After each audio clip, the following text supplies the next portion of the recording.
Hello, everybody. Give me a hello in the chat. There is a street fair in the neighborhood, so there's going to be some loud music in the background that might not sound like music.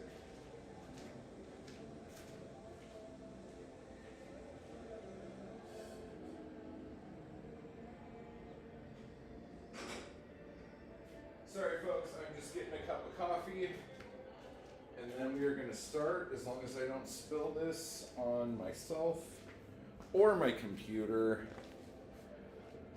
Oh my goodness. What a day. Let's see. Where am I today? Here I am, folks. I don't know why I'm in a weird little box. That's what he said. Let's see. Can I fix this?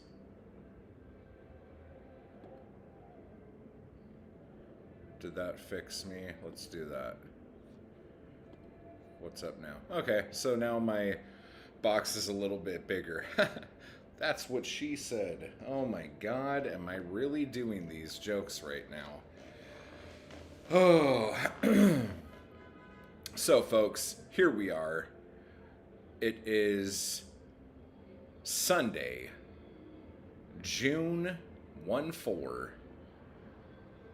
3:01 in the PM pack time.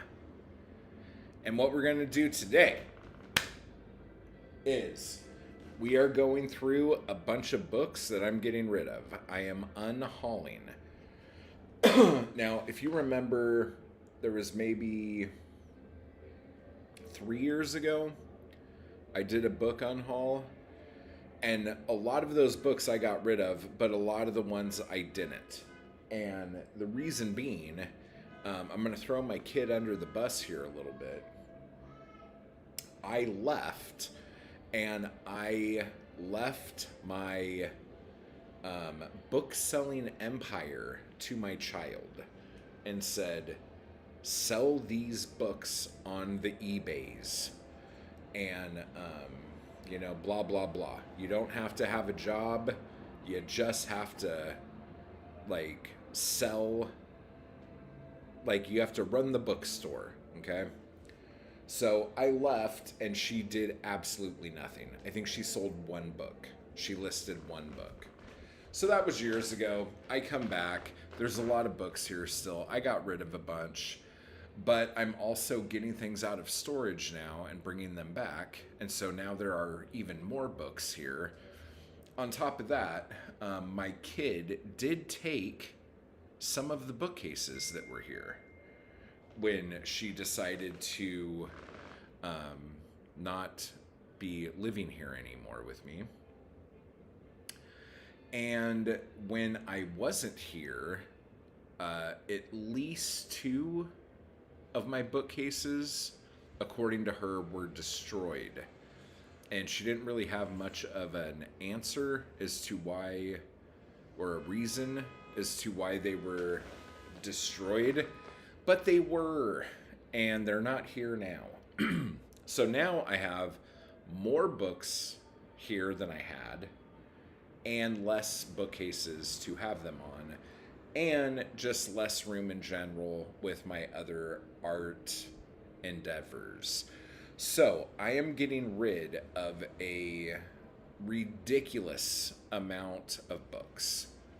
So if any of the books I show you here today are anything that you want, let me know, because this week these are the books that are going to go on eBay. Hopefully I could get more on than these piles here, but these are the ones that are going on. But some of these I'm going to decide if I want to keep or not, because I'm looking at some and I already am like, no, I'm going to keep those.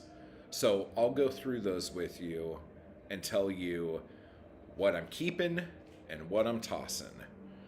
So that is that. So get a cup of coffee, grab yourself a beer, get a drink, get whatever thing you put in your mouth and inhale on, because we're going to be here a minute. And hopefully this will be enjoyable Because I think this is one of the precious gems of YouTube. People like watching people go through their shit. And that's really fun. I enjoy it.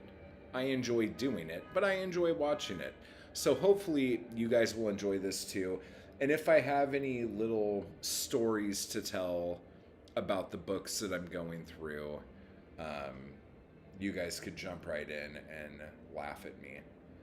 Now, some of these books I remember, like Mindy going, ooh, I want that.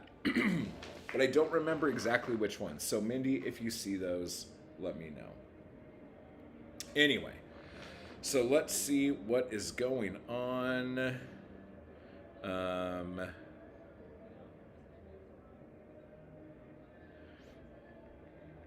On my phone.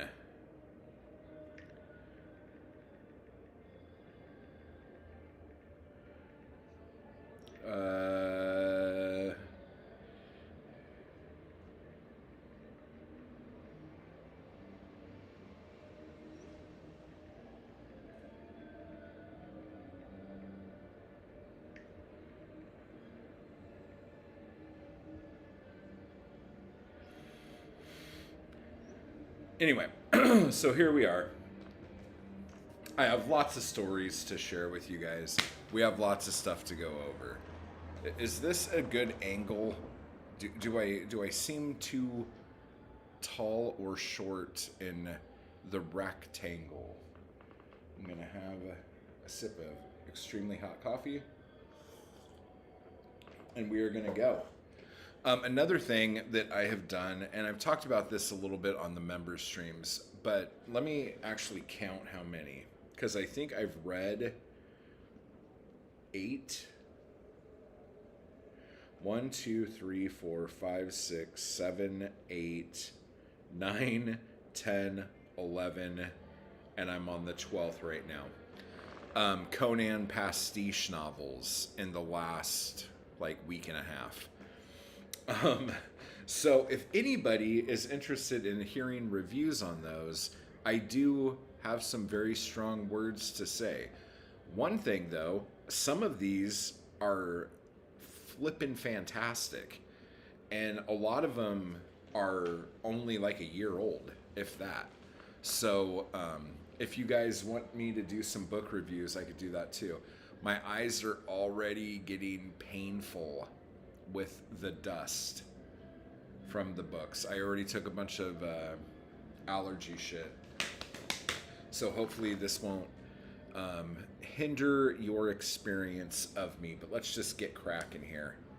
Crack-a-lackin'. Okay, so the first one we're going to keep or toss is Conan the Avenger with Frank Frazetta artwork. I'm keeping this, obviously. For those of you who don't know, I'm working on a sword and sorcery book series right now. And so I've been reading as much sword and sorcery as I can right now, just to figure out tropes and figure out pacing that I like. And the thing that's really crazy about this is that even in the Conan books, even with Robert E. Howard's original stuff, there are certain stories that are paced very different than others. And you can tell. Elsprague de Camp, freaking hell. I think it's pronounced Sprague, but I've always said Sprague, so whatever. But his pacing is dreadful on a lot of these. Not all of them, but the ones that are ones that he wrote specifically, a lot of the pacing is really not interesting, and I'm beginning to kind of feel the difference. The thing that's crazy is that the newer Conan books that are written by all sorts of different people, I don't know if it's that they have a really good editor at Titan Books, but you almost can't tell that different people are writing them. There's one book where you're like, oh yeah, this is definitely somebody else. compared to these other books, but they're tight. They're just very, very tight. And I really like that. I like that a lot. And we'll talk about that when we get that. But anyway, so Conan the Avenger, that's a big keep. What's next? What do we got? Conan the Conqueror. With another Frank Frazetta piece. I think this is Hour of the Dragon. And they just called it this. Zaltotem. Yeah, this is Hour of the Dragon, which is great. And I know it's kind of like a greatest hits Conan tale, but it doesn't matter. Like, it is so good from front to back. Zaltoten is such a great fucking, like, villain. Oh, that's good. That one's good. This one, Conan of Aquilonia.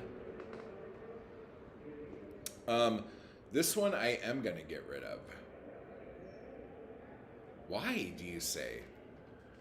Well, because I already have another one. So I'm going to get rid of this one. So, Conan of Aquilonia, you are hitting the high road, buddy. Why does this one feel thinner than this one? Oh, they are different.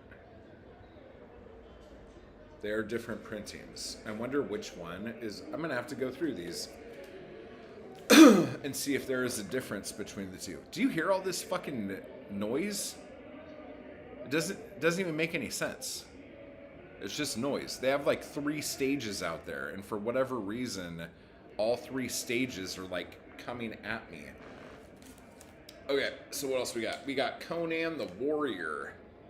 This has Red Nails, Jewels of Gwalior, and Beyond the Black River. Red Nails is probably one of the best Conan stories, but Jewels of Gwalior, I really like that one. That one's kind of a underestimated Conan story. Beyond the Black River, it's okay.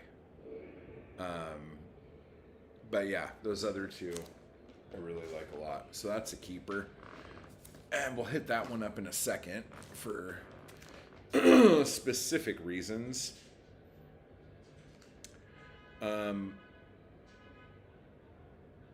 So this one I'm really looking forward to getting into again. I haven't read this since probably like 10 years, but Conan the Freebooter. And this one has Black Colossus, which is great, Shadows in the Moonlight, which is great, and A Witch Shall Be Born, which is probably one of the most famous Conan stories. But this also has Hawks Over Shem and The Road of the Eagles. Now, those are, I think both of those were stories that Robert E. Howard wrote, I want to say for Elborak, and they weren't published. So when L. Sprague de Camp found Howard's writings, he just, like, Hawks Over Egypt was what it was called, and he changed it to Hawks Over Shem, and took, I think, Elborak out and put Conan in it. I could be wrong that it wasn't Elborak, but I think it was Elborak. The Road of Eagles might have been a Western that he turned into a Conan story. So anyway, this is a keeper. A keeper. And then obviously Conan with Rogues in the House in it. And Thak. What else is in this one? The Hyborian Age, The Thing in the Crypt, The Tower of the Elephant. Classic Conan shit. Hall of the Dead, The God in the Bowl. God in the Bowl is a really fun Conan story, especially if you're into cozy mysteries and stuff like that, and you like locked room mysteries. God in the Bowl is a locked room mystery, and it just happens to have Conan in it. So if you're a mystery fan and you want to know if you would like to get into Conan, that would be a really good story to start with. The Hand of Negril and The City of Skulls. So this has quite a bit of Carter DeCamp stories. Hand of Negril, I think, was not finished, and Lynn Carter finished it. Hall of the Dead, I think, was a Howard story that DeCamp finished.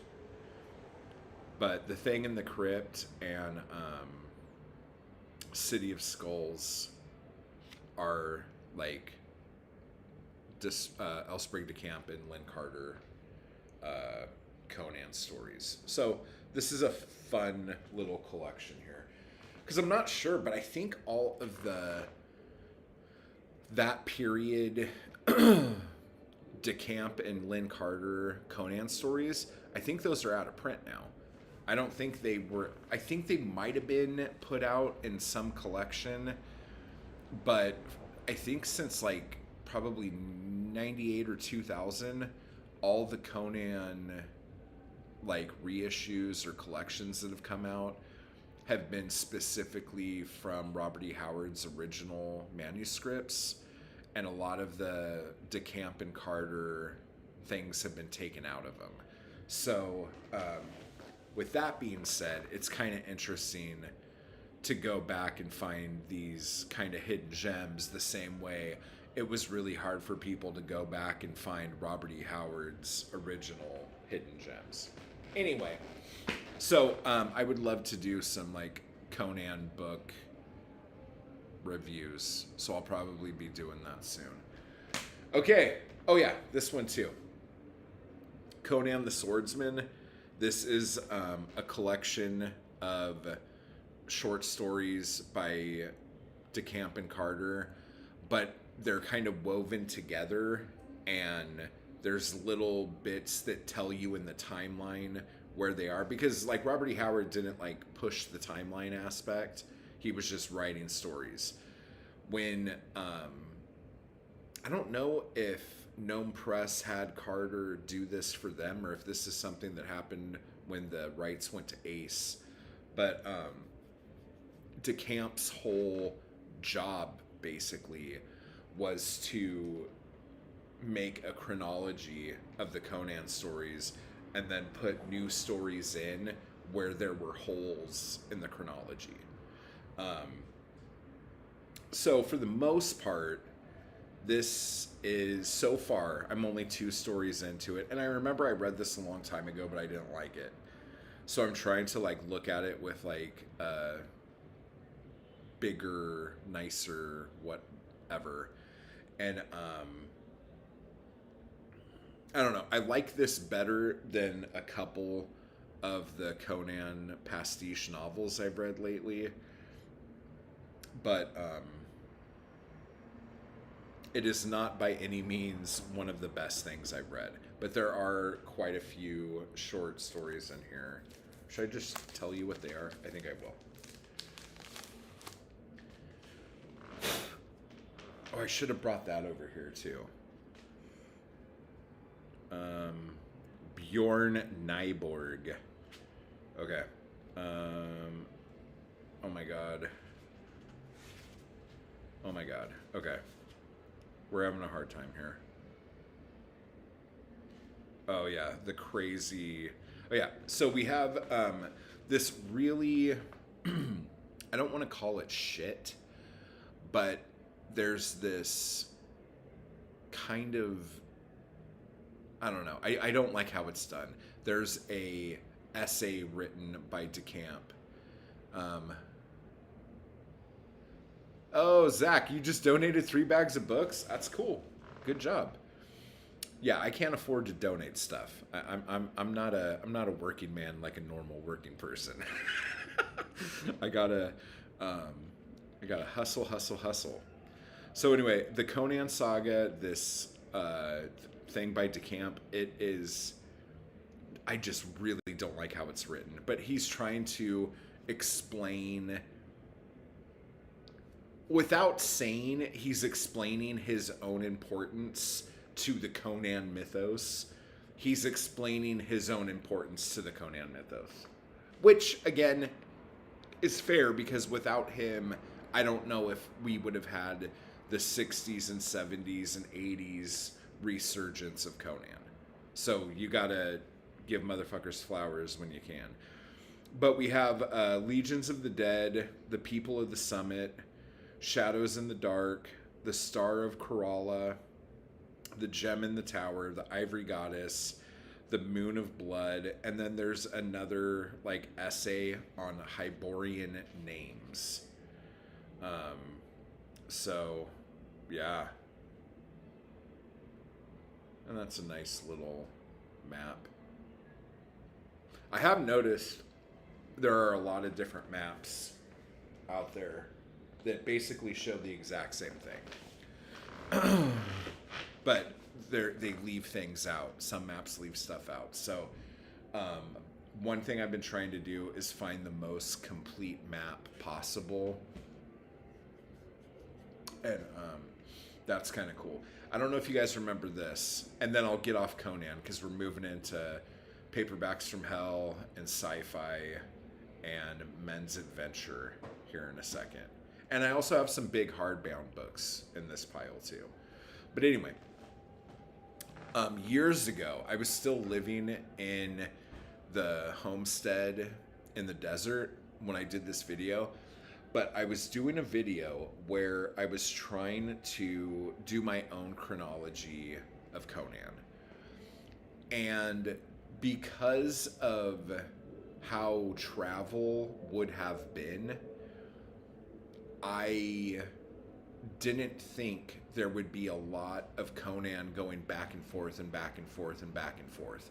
Because this is the entire world. Like all of the land masses in the Hyborian Age are on this one map, and the ocean is what's left on the other side, kind of thing, right? And when you read a lot of people's chronologies, he's going from like basically on foot, going from like Los Angeles to Greenland, over to Zimbabwe, up to Amsterdam, down to Bangkok, and then over to Rio de Janeiro. Like over the course of like a couple months. And it doesn't make any fucking sense. And I had a complete like existential crisis that the timeline did not make sense. I haven't seen that video in years, so I don't even know if it's still on the channel. It probably is, but I'll look for it. But I have a total meltdown. But I guess if you take logic out, dude, that is getting louder and louder. If you take logic out of all of this and just enjoy that, yeah, it took him a while to get there, but he fucking got there, then everything's fine and it makes sense. So I've been trying to...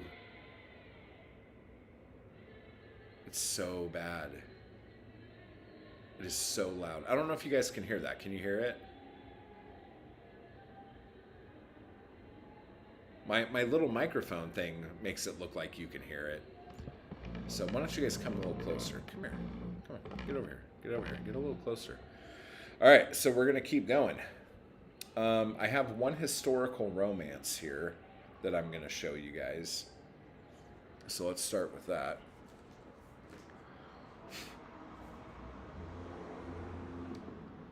Flame of Chandrapur by Aaron Fletcher. Oh my gosh. Look at that.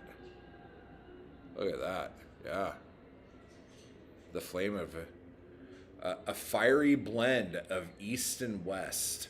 This sounds like it's going to be problematic AF. But I'm just saying.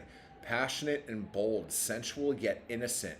She risked her life to follow the man she loved. All right. Arrogant and beautiful and spoiled. All right. So anyway, Flame of Chandrapur. That is a hard toss. Oh yeah, I'm going to look at those. That's right. Okay. So now we have some horror. And the first one is going to be a very banged up copy. So this is definitely a reader copy. and there are some ripped pages, but they are before the story actually starts. But we have The Mirror by Marlis Milheiser. Wow.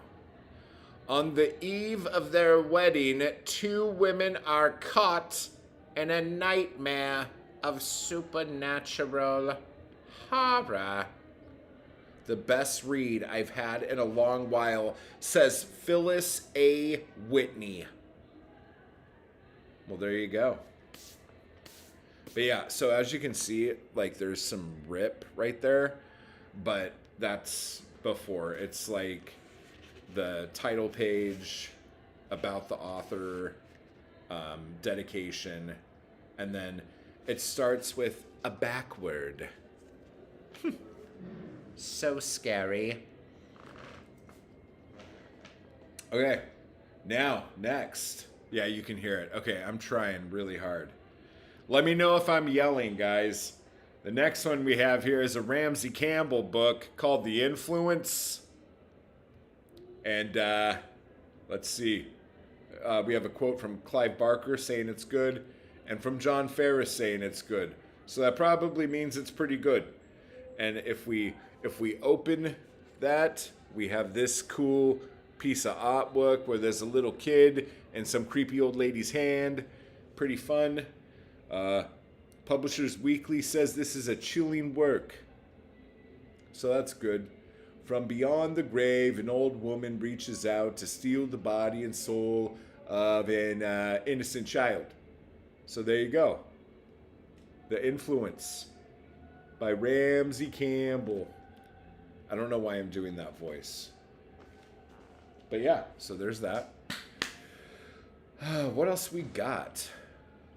I don't even know if I could get rid of this one. But I have the Jaws log here. A film born out of the terrors of the deep. Okay, by Carl Gottlieb. With over 50 candid photos from the movie. This book is cut in half. I don't know how it happened, but the spine just broke. So it's in two pieces. So I don't think I could really do anything with this. It's hard to sell a half of a book and then another half of a book. But yeah, so, but I'm probably not going to keep that. Moving right along. One of my favorite grody books. Oh, there's so much dust on everything. We have a part 2 here. Sean Hudson's Breeding Ground. The slugs have returned to their, breeding ground. Deep in the dirty sewers of London, there's a breeding ground. Okay. Come on, guys. Try a little harder here. But anyway, this is a beautiful book. It looks great. This book I really liked. As a sequel, it was okay. If this was like the first book and something, I don't know if I would have liked it as much. But as a sequel to Slugs, it was really good and a lot of fun. But this one was a little raunchier and dirtier, like on the Charlie SEX side, if you catch my drift there. Caught in a maelstrom of horror. Yeah, this was a fun one. And I was going to keep it, but I'm never going to read it again. And honestly, I know people are like, why are you doing this? I move so much that, like, when most of the heavy lifting you're doing are boxes of books that you haven't read in a decade, it's like, why am I doing this to myself? Like, it's too much.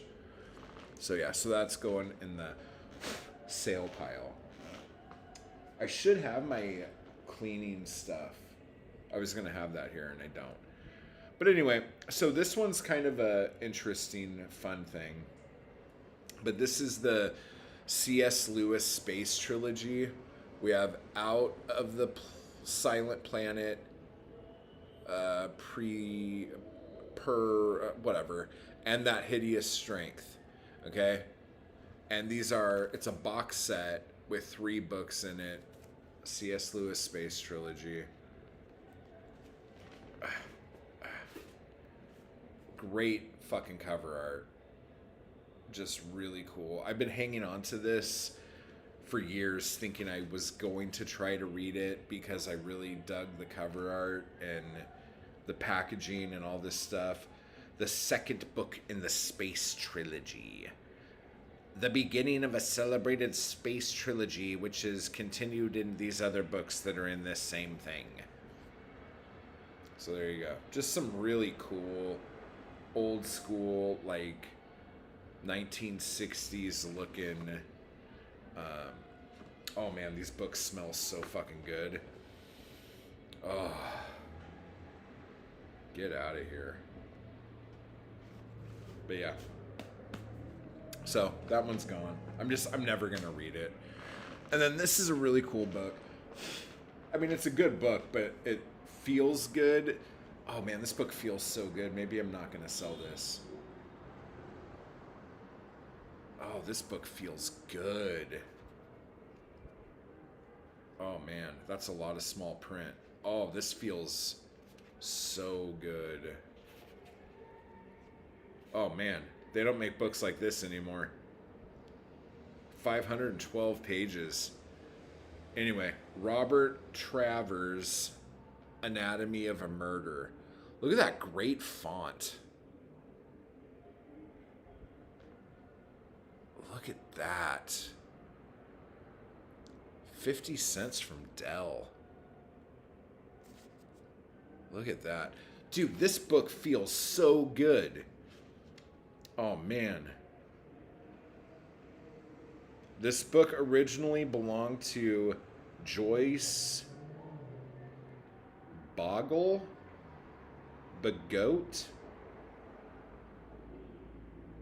I don't know. Was that a stamp? Or is she just writing her name multiple times on the inside of a book? Be sure to see the Otto Preminger production of Anatomy of a Murder starring James Stewart, a Columbia Pictures release. I recently bought the complete works of Shakespeare, saying my goal is to get through all of it. Except now I'm immersed in the plays of Tennessee Williams. Yeah, as soon as you say, I'm going to do this, like, your brain will rebel against you. Still yet to read anything by C.S. Lewis, too. Yeah, I read, oh my God, what was that? Was it Mere Christianity? Was that him?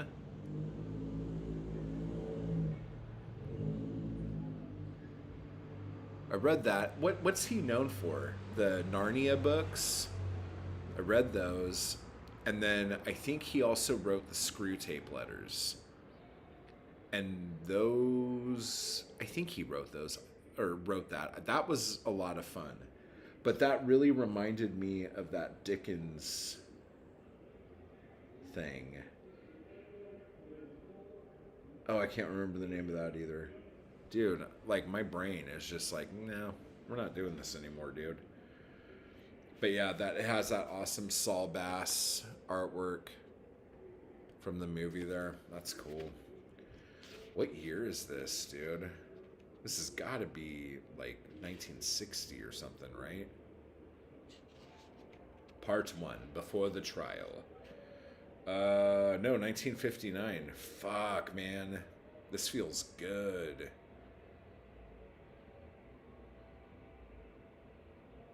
This is a good feeling book. Like, I know you guys can't see what I was doing, but like when you just like have a book in your hand, oh man, that's a good size. It's chunky, but you can still put it in your hand and put it in your pocket. And it has like a lot of give. The pages feel so good. That's a good feeling book, dude. Fuck. Am I gonna get rid of this? Shit.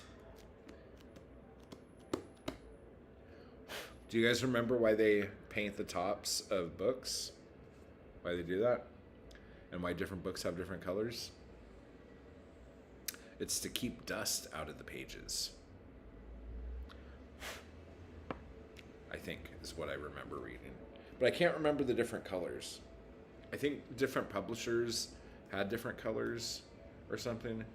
Dude, this book feels fucking really good. Oh, here, smell. Yeah, that smells good. Oh my God, that smells so good. Okay. That is a fucking beautiful book, dude. Oh, that feels so good. I hope you guys know what I'm talking about. If you're like weirdy, nerdy booktube people, you'll know what I'm talking about. Oh, this is a hard I don't know. This is a hard I don't know. That might just be a book I pick up and touch now and again. Wow. Tell me you're autistic without telling me you're autistic.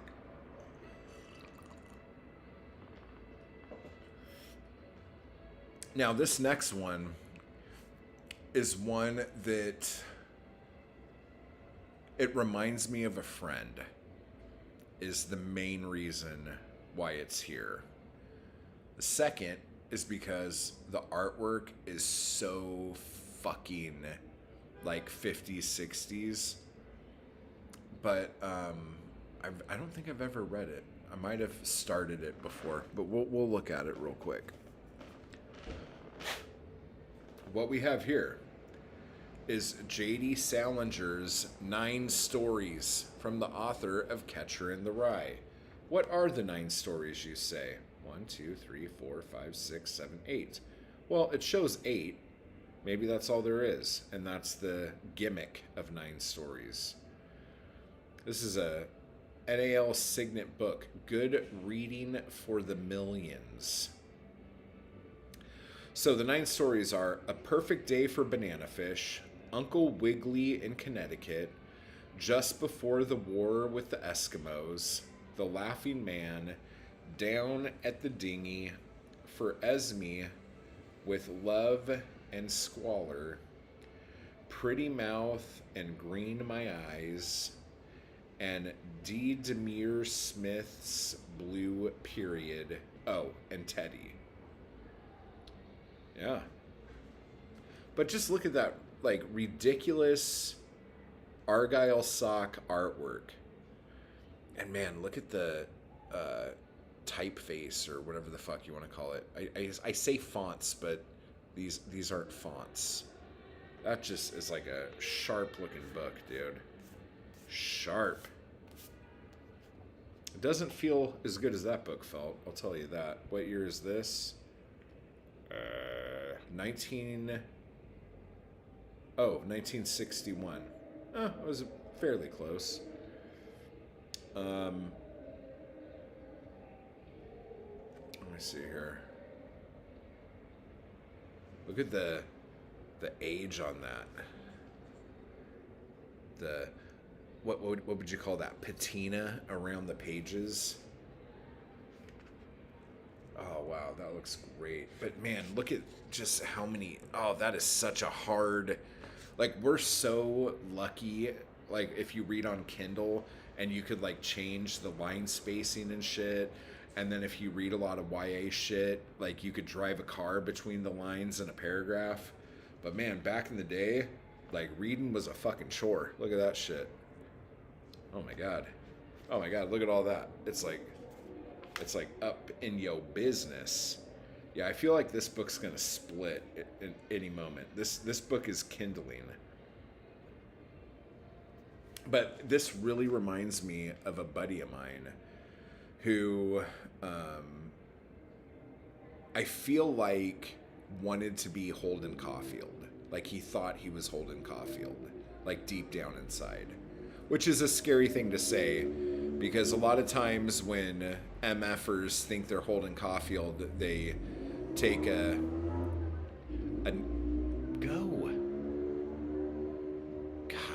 they take a unge and then go crazy in the streets. But I don't know. This kind of always reminded me of him. He really liked that, and he really liked the Franny and Zoe stories. I can't remember what those were called, but those had a name. But he just really identified with that, and we don't talk anymore. So there's a part of me that, like, kind of wants to hang on to that just because it makes me think of him when I see it. And I'll have like a nice, good, happy thought. I don't know. Maybe I'll let go of that. I don't know. This one here, Childhood Zen by Arthur C. Clarke. A real staggerer by a man who is both a poetic dreamer and a competent scientist, according to Gilbert Height. This is a Ballantine science fiction classic. That's some pretty cool artwork. I like the color palette. That's pretty nice. Oh, look at just the back of that. That brings back memories, doesn't it? Doesn't it? If you're old as shit, like me, or you've been like rummaging through your grandpa's bookcase. This book might be a keeper. This is from 1964. This book might be a keeper because I really do like this book, but B, and Mark Richardson knows exactly what I'm talking about because we've had this conversation before. When I was a very small kid, my dad had a copy of this book called Barlow's Guide to Extraterrestrials. To me, the scariest monster in that book was the Overlord from Childhood's End. And I had nightmares of the Overlord coming and killing my family and kidnapping my dog when I was little. Like reoccurring dreams. And he would always like come in through the window or come through the bathroom window. Or I would see him doing experiments on my family. I would walk into rooms and the Overlord would be there like dripping acid like on some family members of mine's face and their bodies dissolving and shit. So because of that good memory, I might not want to get rid of this book. I have Barlow's Guide over there too. I might hang on to it. I might not. But I might keep Childhood Zen just for that. That's like one of my favorite little books like that. Oh my gosh, my phone is blowing up and I thought I turned the ringer off.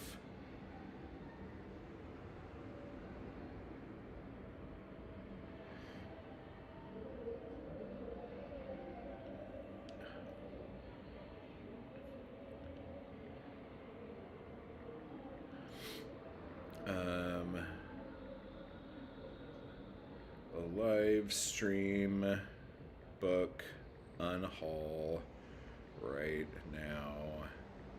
I promise no Bukowski.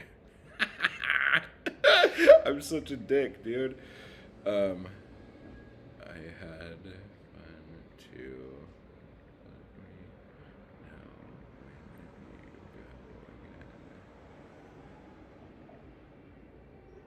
Okay, cool. That's funny. That's funny. That's a story for another day, but that's funny. Oh, I'm so glad she reached out. That's one of my neighbors. That's cool. Oh my gosh. If you guys could only see, like, I haven't, dude, like, I have so many more books to go through, and these are just the books that are right here. I have so many bookcases and boxes. I can't even get in my kitchen that way anymore. It's just boxes of books.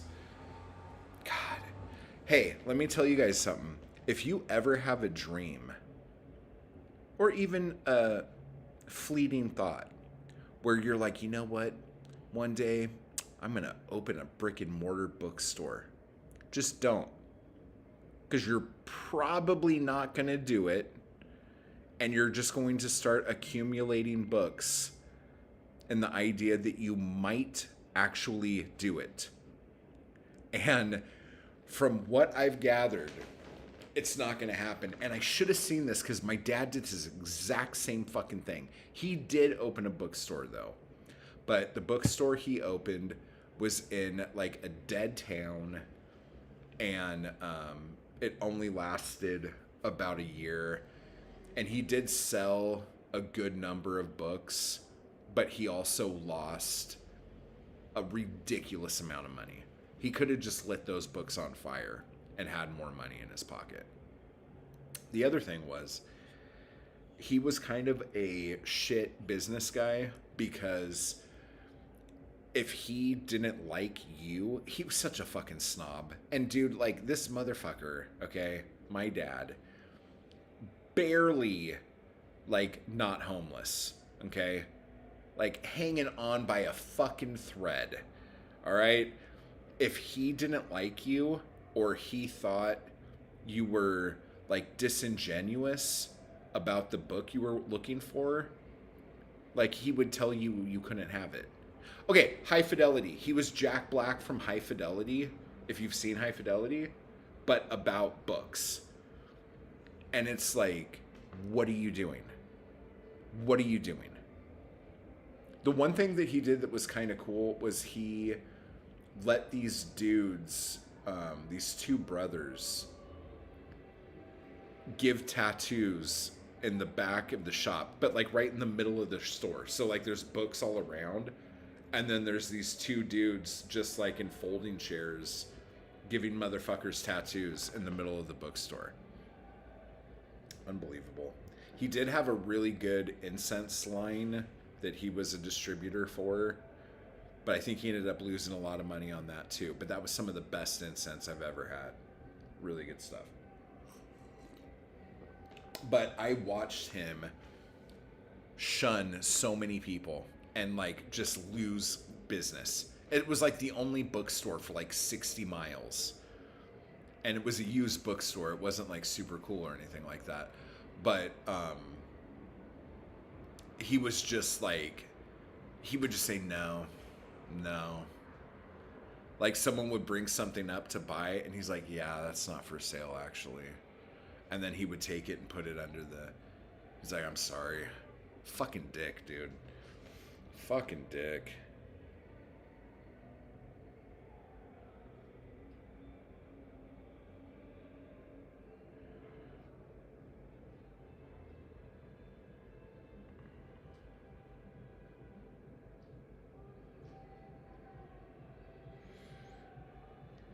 Anyway, so that was that.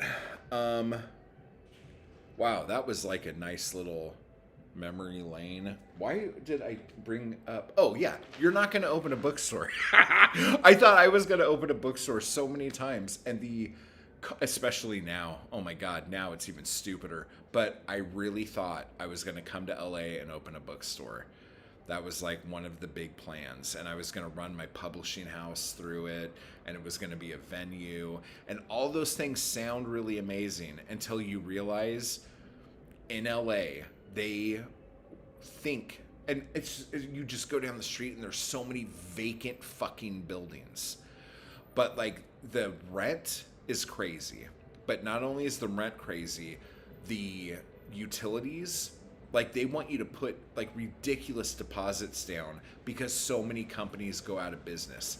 And it's like the mentality here, you know, a lot of people can't pay, so we want you to pay a ridiculous amount of money up front so we can ensure that you're going to pay. If you ask me to give you a ridiculous amount of money up front, you're almost guaranteeing the fact that I will not be able to pay you in the future. It's so fucking stupid. But, you know, whatever. It's just, it is what it is. Okay, so now we have a really fun ace double. And I was hanging on to my ace doubles forever because I just thought they were the most interesting, like, books that came out. And this is why. So on this one, we have The Fugitive of the Stars by Edmund Hamilton. Okay? This is the first printing of this book anywhere. And then if you flip the book over, you have Land Beyond the Map by Kenneth Bulmer. And it kind of looks like Planet of the Apes kind of thing. Take this route to oblivion. And it looks like The Land Before Time.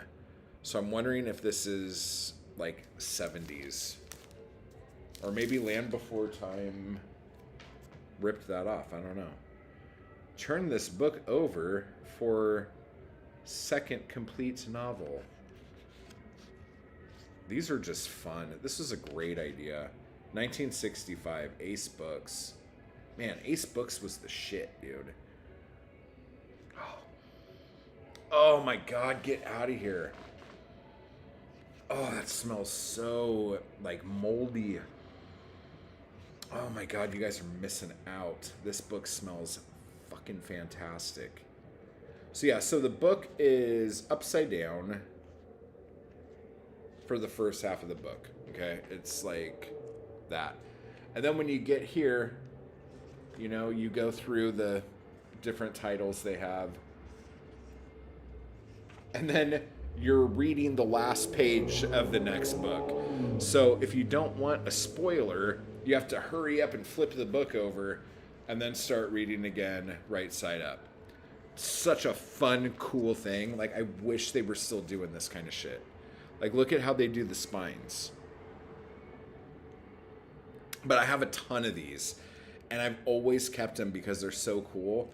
But I don't, if I'm honest, I don't think no, I have. Because there's, yeah, it might be in here actually. But I've really not read any of these because I guess the stories don't excite me that much. But the idea, and that's probably another reason. Like, they have these 2 books, and they're like, these aren't going to fucking sell. No one's going to fucking read this shit. We have them. Let's just, like, have a gimmick. Oh, dude, I fucking love a good gimmick. Oh, I love a good gimmick.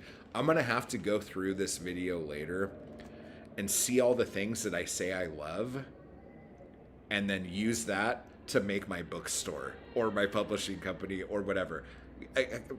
Dude, I don't even know where to start. I say so much stupid shit. Am I going to put this back in the bag? Okay, what am I going to do? Am I selling this? I think I'm going to sell it. Oh, man, it smells so good.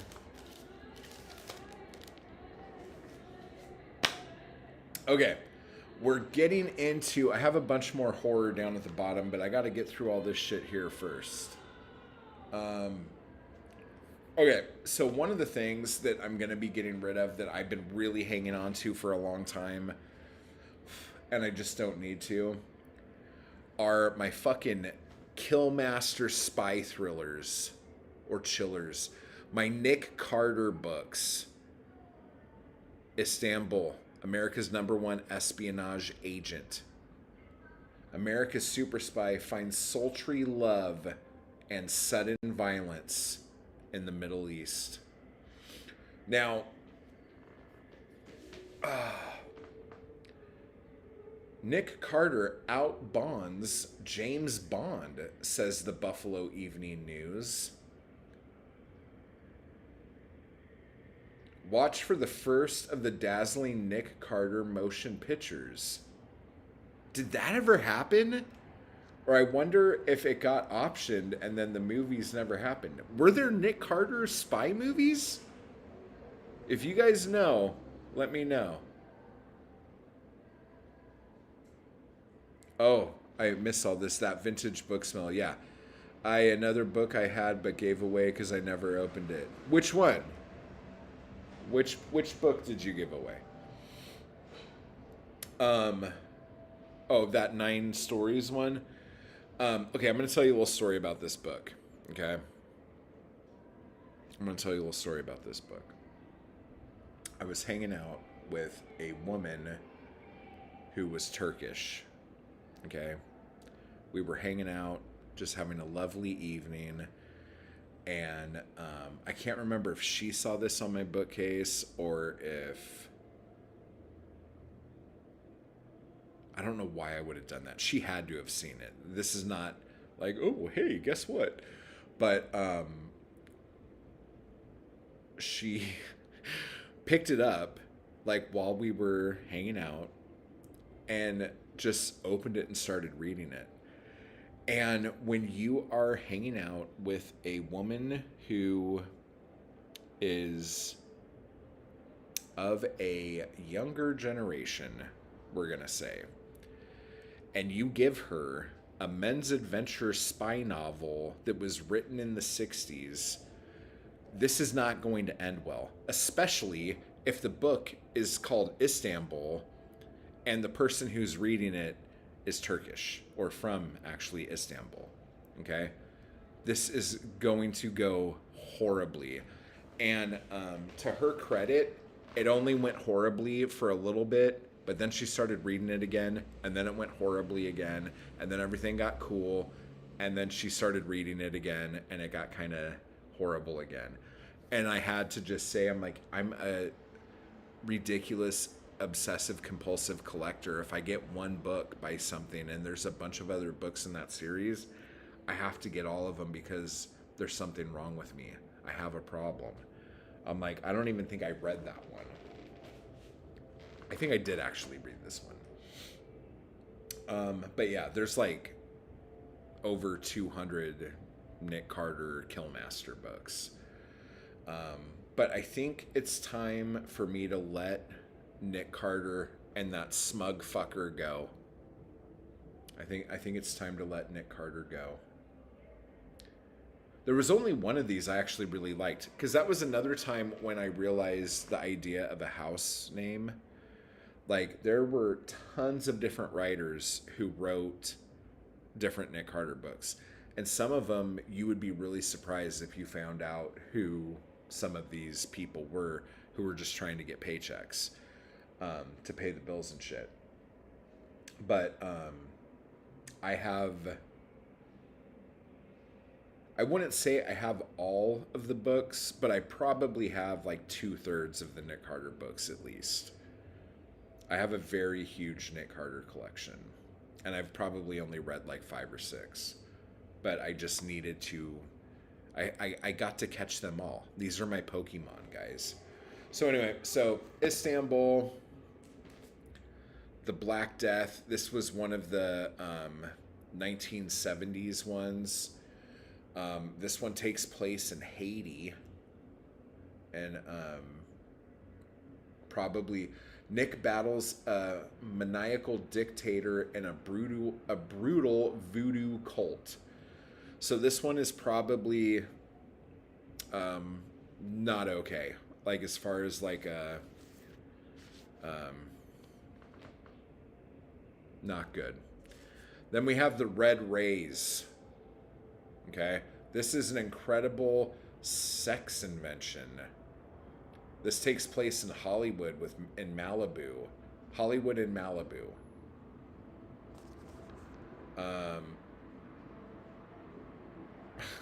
So stupid. A bizarre new sex ray is being used by the Red Chinese to launch a global death game. Their first targets, America and its ace operative Nick Carter. Well, if you're going to tell me that the Chinese are going to shoot Nick Carter with a sex ray to hopefully take over the world, why have I not read this one? This sounds so stupid. Oh my God, that sounds so right up my stupid alley. Okay, I might hang on to that just to give that a read, because that sounds fucking dumb. Okay, Nick Carter and Living Death. Okay, this is a new kind of enemy, a new kind of destruction, as Killmaster becomes a decoy in a deadly game of biological warfare. That doesn't sound that good. The target, the best scientific minds in the world. The weapon, secret, undetectable, always fatal. Living Death. I don't know. So, and again, when I was reading these, I was trying to, there's so much dust. I was trying to read them in order, and that's not the best way to do them because they're not chronological in any way.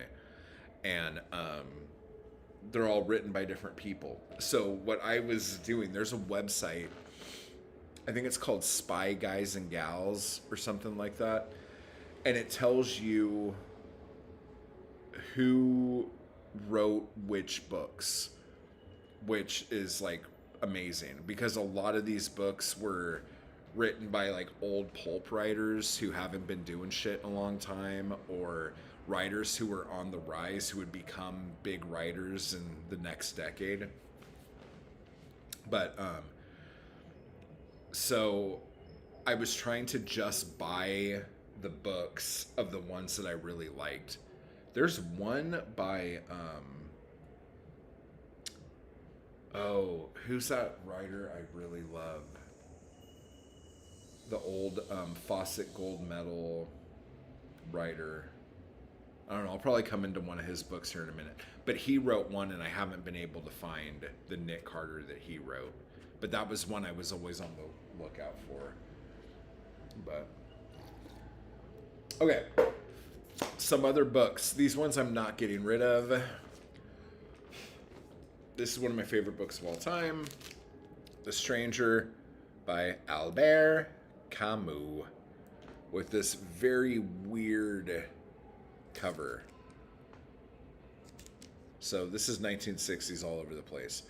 30 years after its original publication, The Stranger remains among the most influential books of our time.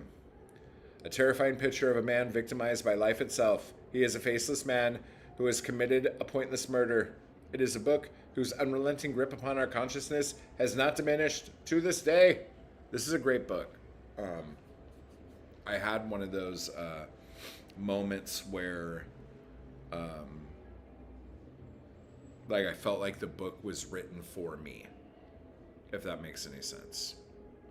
I don't know why that just happened. I don't know if we're still alive here. Something weird just happened on my computer. Let me make sure. Let me make sure something weird just happened. It did. Okay, everything's fine. Anyway, so a funny story. I was on a first date with this girl, and we decided to meet at a coffee shop, and then, or no, we decided to meet at Barnes & Noble, and then we were going to go to a coffee shop. And she wanted to, and I guess this is kind of a smart thing for her, she wanted to walk up and down the aisles and point out books that she likes, and for me to point out books that I like. So we could try to get to know each other by pointing at books that we like in the bookstore. It's actually kind of brilliant. Okay? I should probably have taken her advice and done this more often than not.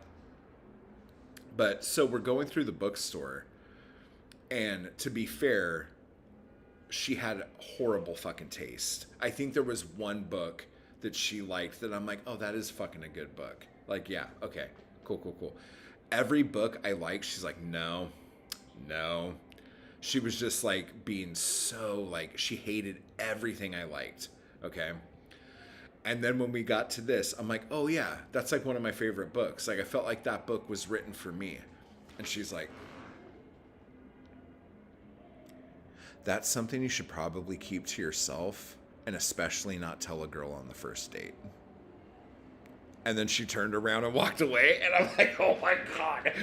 And I thought the whole like rest of the date was great. Okay, we had a really good time, good conversation. We had coffee, had a lot of fun.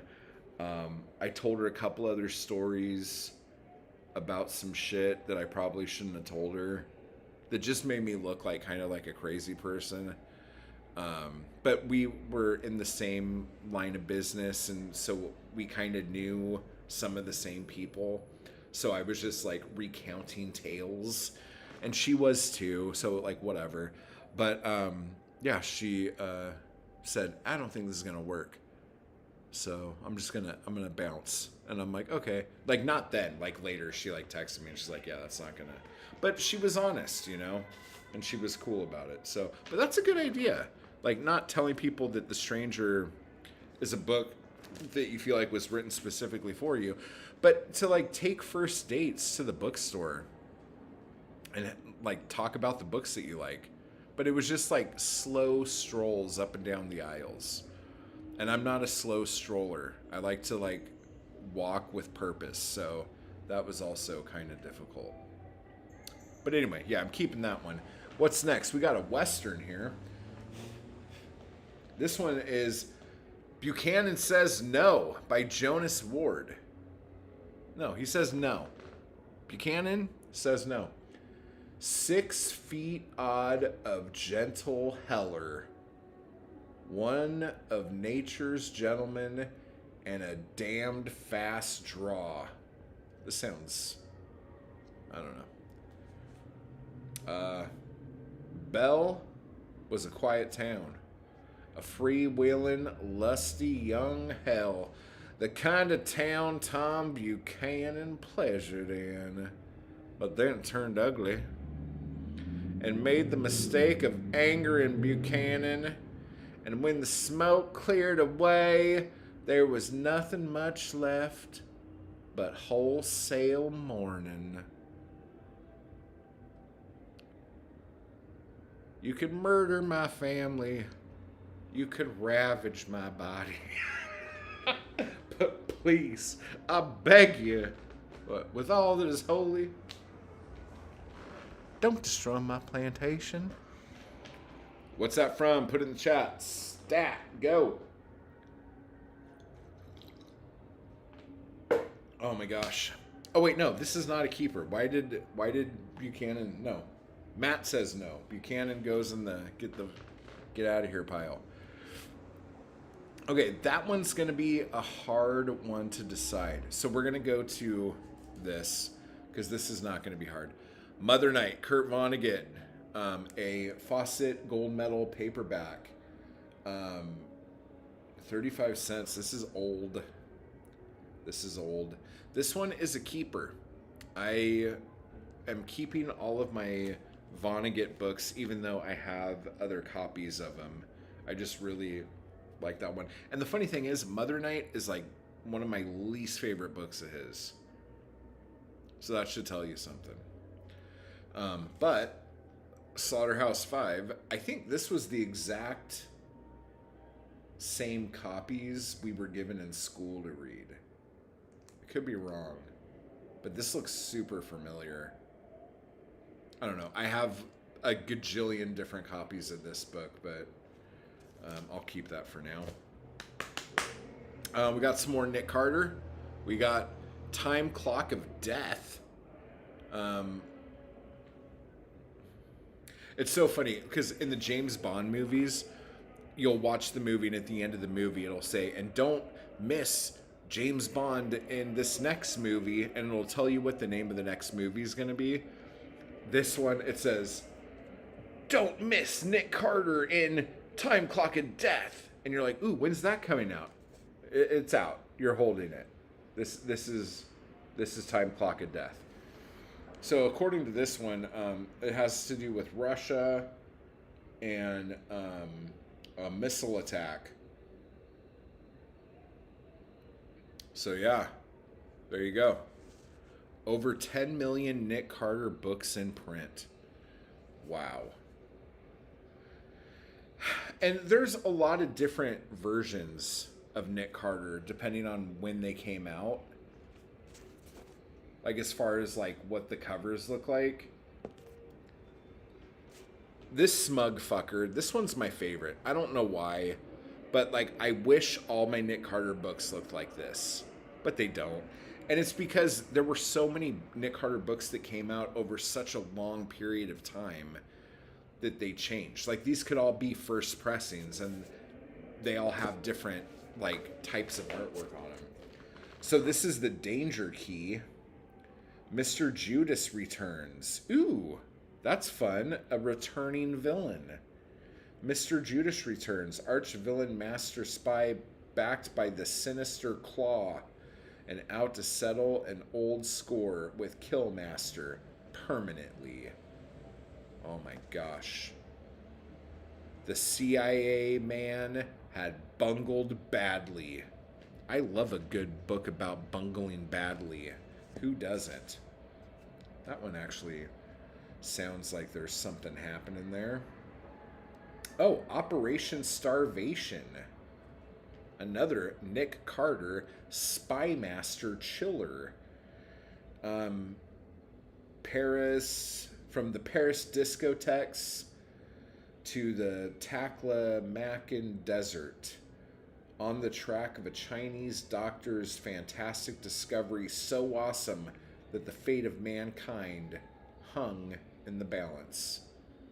And don't you love when you get like these old books and you see that somebody like drew, like they're like writing on the letters? I wonder what was going through the person's mind. Was it an older person? Those lines are very shaky. It was either a very elderly person or a small child. But like covers like this with all the colors and stuff, this is like kids go crazy. I used to do this. I think I drew on books when I was very little, but um, Dominique Saint Martin, Go Go Girl of the Year, Johnny Woo. Wow. Oh, this is number 17. Yeah, for a long time they weren't numbering them, and then they started, but yeah, whatever. Okay. Oh, they even did it on Operation Starvation, too. Whatever. Okay, so more Nick Carter. What do we got? Mission to Venice. That one looks fun. Venice is fun.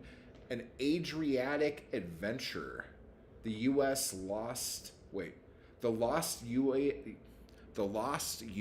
H-bomb was the lure for blackmail. Somewhere in the Adriatic, a missing H-bomb triggers a game of global blackmail that the Killmaster alone must win.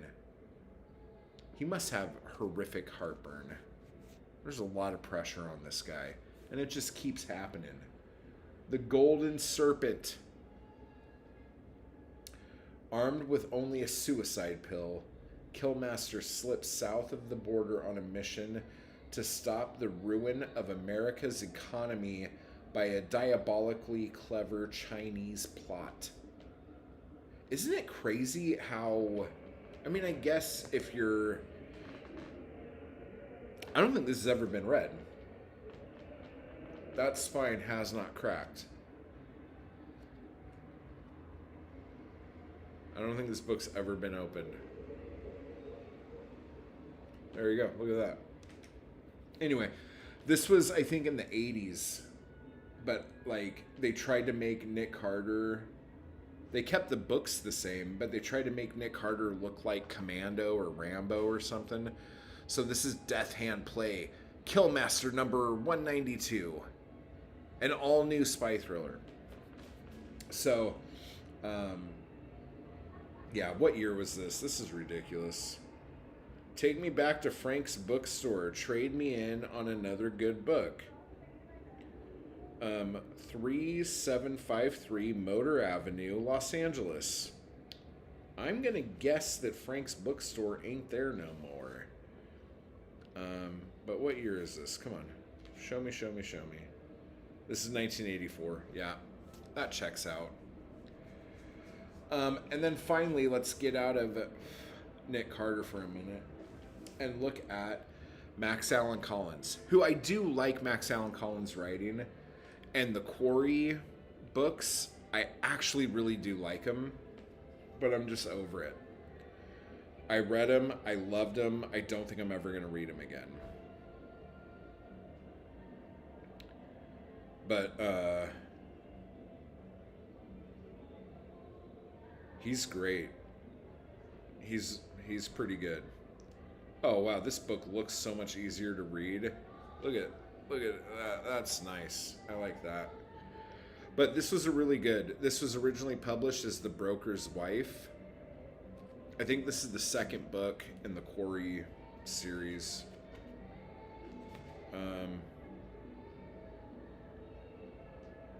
Yeah, because they have Quarry's Deal and Quarry's Cut as forthcoming. So this is 1976. Oh, this edition's published in 1985. Yeah, like the Quarry books are great. The show they had for that one season, I can't remember what channel. Am I gonna get rid of this? Yeah, I'm gonna get rid of it. Shit. It's because the hard case crime books started putting out the Quarry books, and I'm not 100%. Someone could fact check me. John, what's up? Yes, Teen Wolf, you got it. Good job. Circle gets the square. Good job. Nick Carter, I think I'm getting rid of those. I really do. But the Quarry books, I don't know if Quarry's List they put out the hard case crime ones. They might have put out the first Quarry, but I think the rights to this one was like weird or something. Because like I have almost all the Quarry books in hard case crime. I think I do, unless I got rid of. No, I don't think I did. Where are those? Where are all my hard case crime books? Did I sell those when I was gonna move before? Maybe I already sold them. I haven't seen them in a long time, or maybe they're in a box over here. But the second Quarry, I don't know why this is the only Quarry book I have like this. There has to be a reason. Whatever that may be. Okay, so what else do we got? This book I've had for a very long time, and it's because there was a period where you couldn't find, and maybe you could, but this was like pre-internet, so I couldn't find it. Or no, it wasn't pre-internet, because I think this is the first book I ever ordered on like eBay or something like that. But this was the only time I was able to find The Dunwich Horror by H.P. Lovecraft. So this is 11 great horror stories. And it has the oblong box and the Dunwich Horror. The Love Letter by Jack Fenney. W.S. by L.P. Hartley. The Ape and the Mystery by Gerald Kirsch. The Judge's House by Bram Stoker. Thus I Refute Beasley by John Collier. Return of the Griffins by A.E. Sanderling. Flies by Anthony Vercoe. The Shed by E.E. Evans. And The Mistake by Feldlin Hughes. But yeah, this was the first, because I was looking for it everywhere. And this was the first book I ever saw that had the Dunwich Horror in it. So I picked it up. So I might hang on to this too. Most of these books I'm hanging on to for like total sentimental value, which is just ridiculous. But we have some more paperbacks from hell, if you're into that. We have Shadow of the Beast by Gerald DePego. In a savage wilderness, the darkest side of human nature comes to light, the most terrifying survival novel since Deliverance. Maybe this isn't a paperback from hell. It looks like it. It's like set up like it. Wow, a good survival book. A man who never met a woman he could not conquer. Ugh. A woman who refused to let any man master her. And a teenage boy longing to prove his manhood. Ew. This sounds gross. So yeah, maybe I'm not going to read this. I mean, Deliverance was kind of tough too. So maybe that's a good idea. Okay. Next, Creature from the Black Lagoon. Fun artwork. Times Black Lagoon by Paul D. Filippo. I heard this is not good. So, but hey, if you like Creature from the Black Lagoon, I think I'm just gonna sell it. I've been hanging on to this for the Universal Monsters thing, but yeah. Creature from the Black Lagoon. Times Black Lagoon. Oh my gosh, we're finally done with one pile. You guys remember this one, because I remember we had a big talk about this before. But Ghost Story by Peter Straub. A very big, chunky, horrific book The that unbearable nameless terror. It has a name now. Is it Ghost Story? Is that what its name is now? Oh, okay. But yeah, obviously heard lots of good things about this. Just never read it. I just don't care. Wait, is that true? Did I read it? I think I did read it. Shit, that would have been... When would I have read that? It was during a thon, like one of those booktube things. Probably in like 2016 or 2017. Like horror-thon, ghost-a-thon, or Ghost-tober, or something like that. I think I did read it. But I have no recollection of it, so that tells you how important it was to me. Oh my gosh. Oh, that's what I'm talking about. We got a little snap, crackle, pop in these Rice Krispies. You know what I'm saying? Okay, we're going to take a break. Just from me touching dusty books. I should have had my cleaner. I have a bag with a toothbrush, a microfiber cloth, and some Pledge. And I normally clean these when I go through them. And I'm not doing that right now, and I can tell. But a lot of these books, they haven't been touched in over a year. Probably closer to 2 years, because my kid did absolutely nothing when it came to putting these up. But yeah, there's some more horror books here. We have some westerns, some sci-fi, some John D. MacDonald, some Asimov, Wells, some James Bond, and some other shit, and then some hardcovers.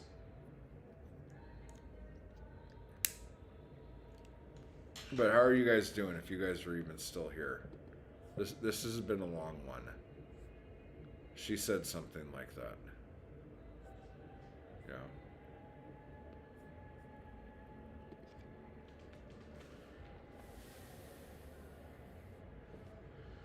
Man.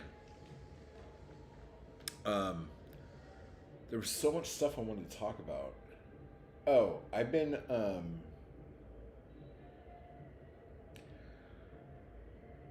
on the idea of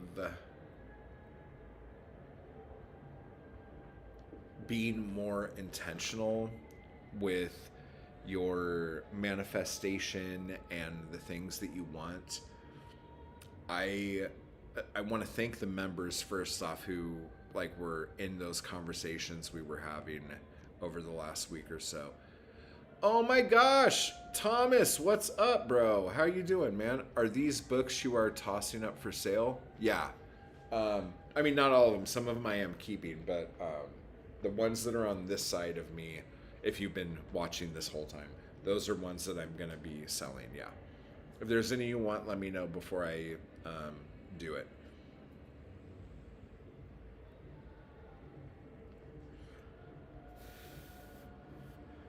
But yeah, what's been going on with you, man? It's been a minute.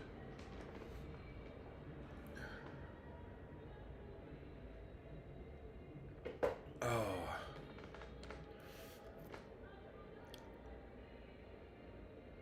Man, these are very dusty. I'm going to have to do some vacuuming and dust spray on stuff and wipe everything down. This is too much. My hands are feeling like I've been playing with dusty books. Oh, my nose is all stuffy already. I haven't even touched the boxes yet. I'm just trying to... I think the stuff in the boxes here is stuff that I know I want to keep for the most part. So I'm trying to clear space because I have no bookcase room now. Because, I'm down probably 1, 2, 3, for 5. I'm down 5 bookcases compared to like 2023. So, the year, I mean. But I have more books in here now than I did. Because I did sell a bunch, but I know I brought more in from storage than I sold.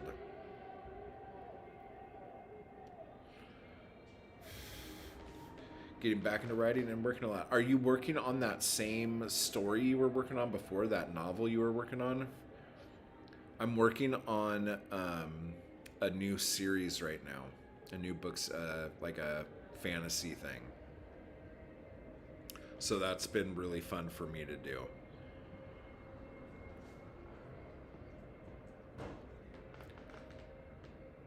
Oh man, it is so loud here. Yeah, I don't know where that Teen Wolf thing came from. I think it was the voice I was doing. It just made me think of that scene. Thomas, welcome back, buddy. How you doing, man? Yeah, there's especially world building. And I remember doing a video where I even said, I'm like, Thomas knows probably more about world building than a lot of people in the crew and stuff like that. So, I don't know, if you kind of look back at some of the live stream titles for members, a lot of them are about like world building and character sheets and stuff like that. You probably have a lot more to say about it than I do. You could probably teach me a thing or two. Yes, I am. Refuses to leave my head. Then you know you got to do it, dude. You got to write that out.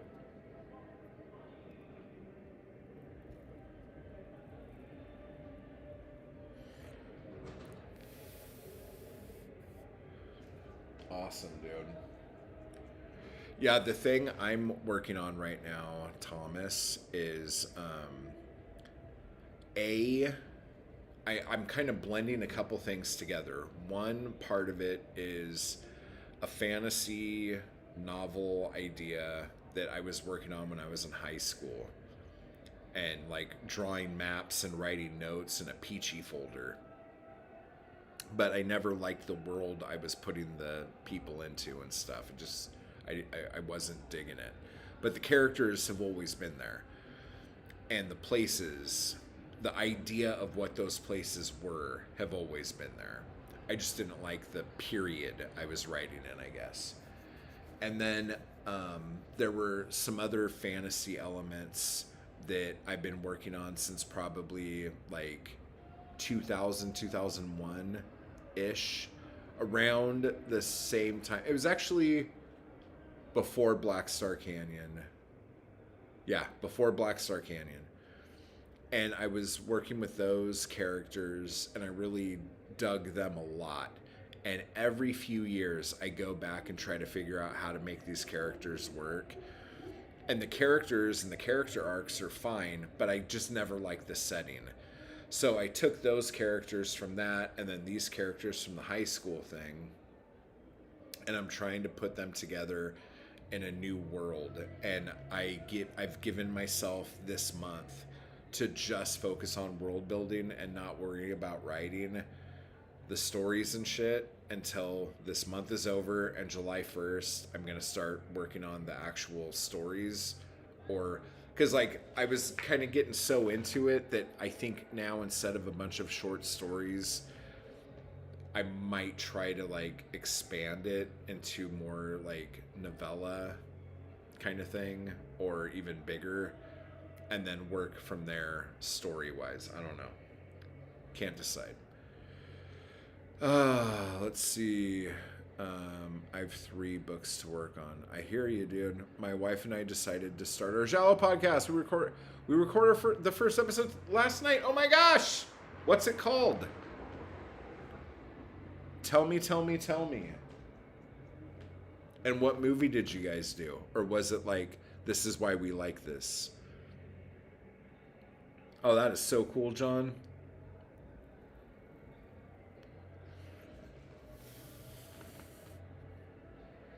That is so cool.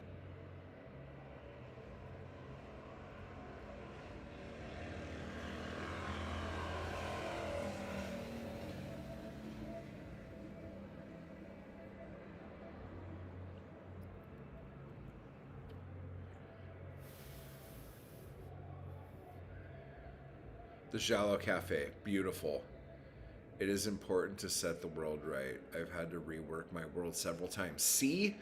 And Thomas, you probably know exactly what I'm talking about. One of the things that was troubling me would be I would be writing something and then something would happen and I'd be like, ooh, maybe I should figure this out a little bit more and like talk a little bit more about this.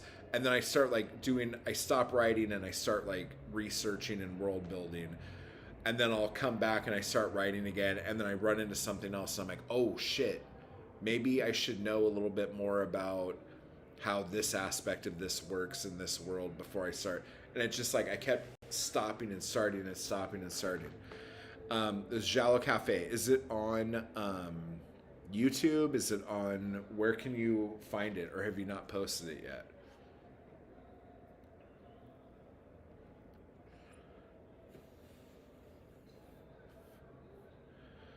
We did an overview of why we started it and how we got into Jolly, and we did The Bird because we rewatched it on Friday. Sweet.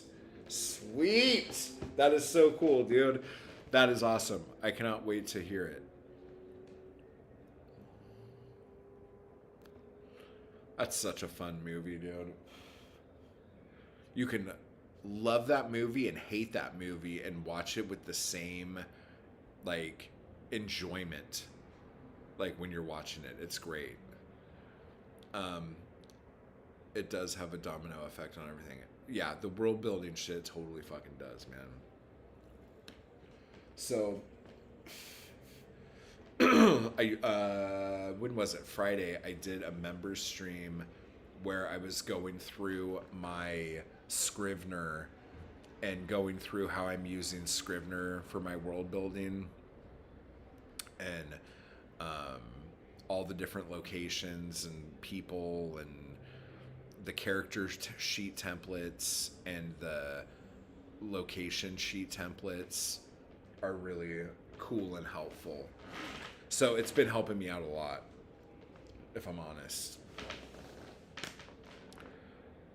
Okay, so let's get back into this. Keep chatting it up about all that stuff. This one, I don't know if I'm going to, because I really like this book. I think this is the third book in the series. And that first trilogy, I'll just show you, Second Foundation. I can't remember what the second book's called now. Foundation and Empire, yeah. So Foundation and Empire, and Second Foundation, those three books are so awesome together. I love them. That first trilogy is great. This trilogy after that, I like it-ish, but it has like Foundation's Edge and stuff like that in it. I don't like it as much, but this first series, I liked it more than Dune. I really loved the first Dune book, but the second Dune book was so fucking depressing. Dune Messiah. Oh my gosh. I remember I had like one of those existential dread things after I read that book, and I just felt like crap for days. And it took me a very long time to be able to sit down and read the third Dune book. Normally, if I'm reading a series, like I'll binge reading it just like I would binge watching it on Netflix or whatever. Like I'll want to read everything.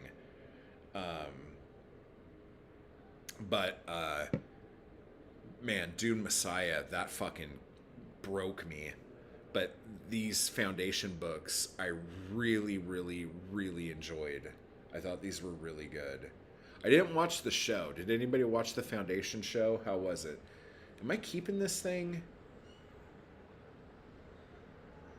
Winner of the Hugo Award for Best All-Time Science Fiction Series.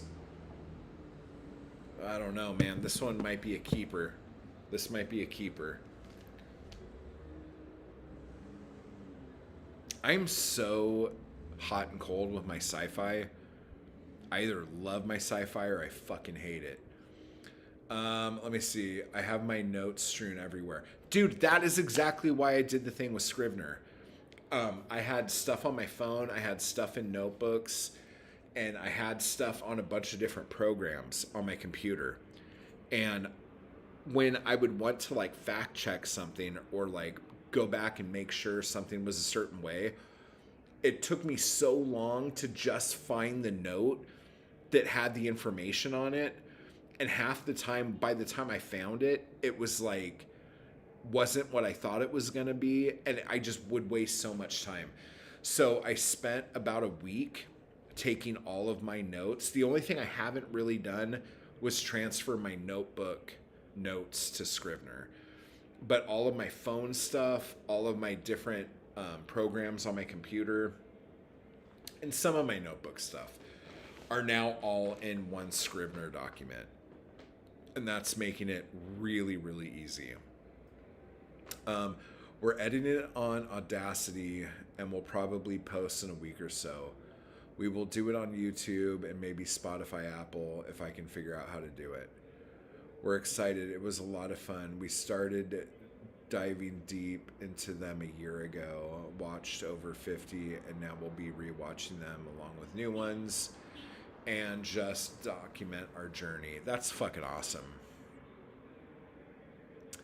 I have to write wherever I'm at or I'll forget. Yeah, and that's like the beauty of having notes. And a lot of people I've talked to who also use Scrivener for world building and all that other stuff tell me, oh, you got to get the like pay extra or whatever so you could get the Scrivener phone app. And then that way it auto syncs and you have everything in one place. And that's cool. And maybe I'll just do that. But I've paid for Scrivener so many times because I fucked up when I first got it and didn't remember what email address I used when I bought it. So when I got a new Mac, I had to pay for it again to open the documents that I had already done. And then when that Mac died and I got a PC, I had to buy it for the PC because the license is different, the program's different, and Scrivener on PC is kind of different.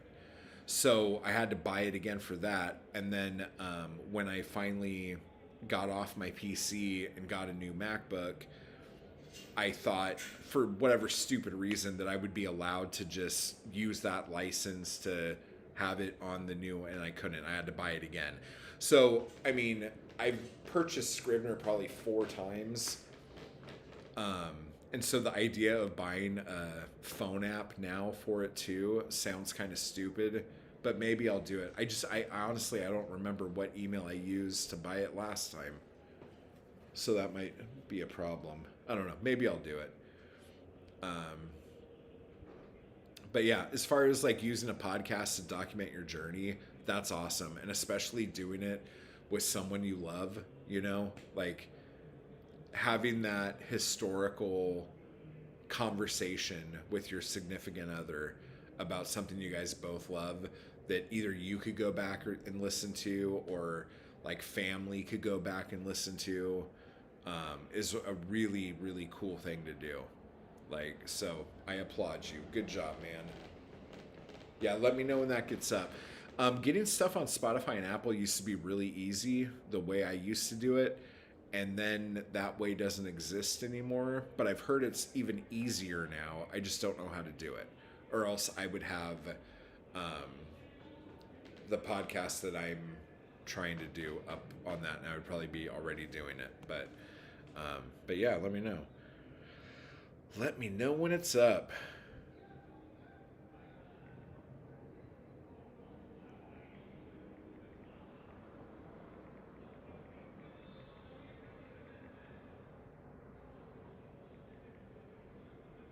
Did I already do that? No, I didn't. Let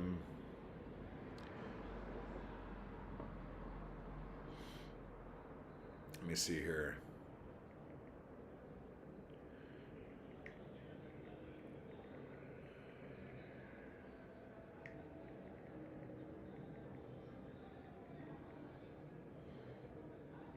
Okay. Now, next, we have this First Men on the Moon.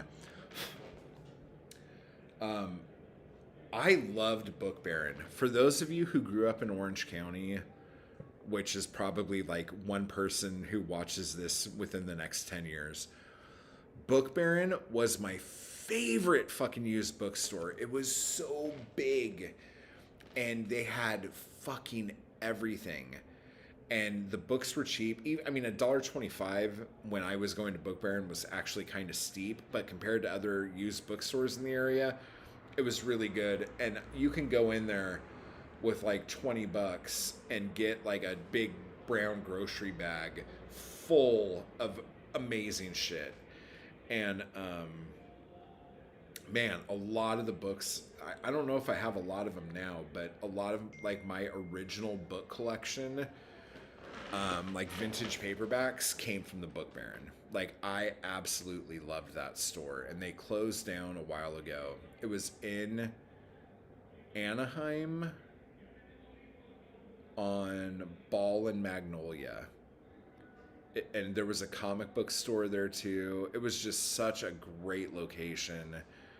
They had everything. So, awesome bookstores of times past. Like, I don't know if I want to get rid of this just because for a long time, H.G. Wells, for whatever reason, I think because my dad gave me a couple H.G. Wells books, I've always had this thing where H.G. Wells reminded me of my dad. But if I'm honest, I would rather nothing fucking remind me of him. So maybe I could get rid of this. But man, look at that artwork and that type.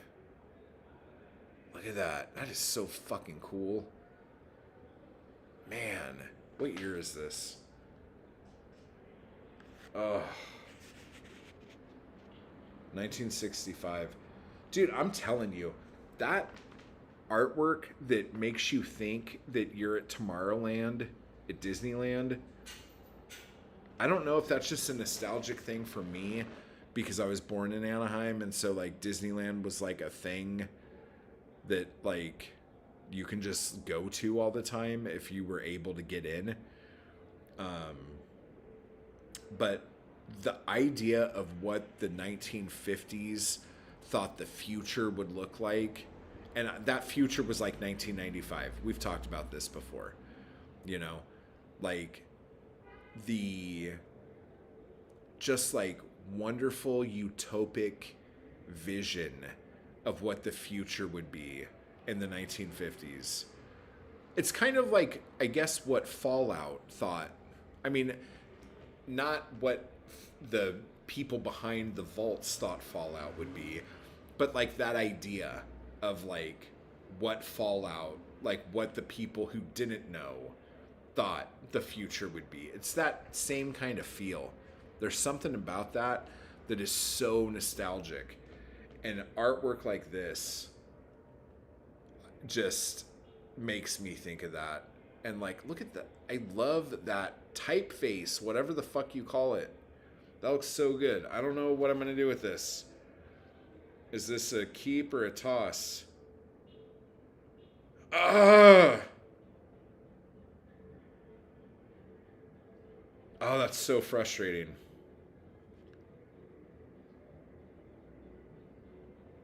Oh, I so don't know what to do. Man, the moon looks like Arizona. I don't know if they meant for that to look like that. We'll put this here for now. Because I have a feeling once I start getting rid of stuff and I'm starting to get more space and all this shit, I'm going to be like a lot more like, yeah, let me get rid of that fucking H.G. Wells book. Okay, next, we have a very 1960s looking. Is this 1960 or is this might be earlier? 1958, off by Dossier's William Faulkner's Pylon. Now it's a great motion picture. I guess it's called The Tarnished Angels in the motion picture. Starring Rock Hudson, Robert Stack, Dorothy Malone, and Jack Carson. Wow, everyone's names had like not the lady names, but the dude names. Rock Hudson, Robert Stack, Jack everyone's name sounded like it just came with something. I mean, I guess people like, let me see. Thomas John. Yeah, I mean, I guess if you say it like that, everything fucking sounds good. But yeah, William Faulkner.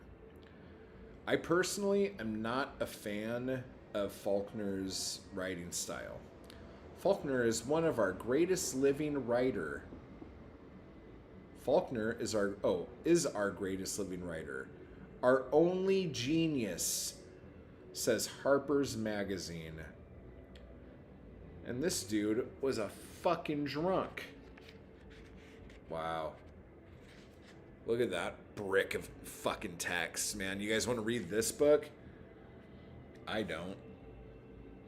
Yeah, I tried to get into Faulkner because I can't remember when it is on BookTube. I think it's in August.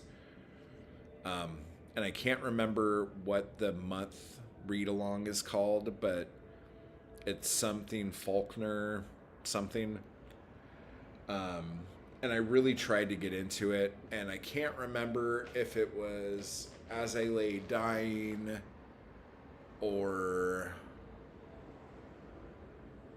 Absalom.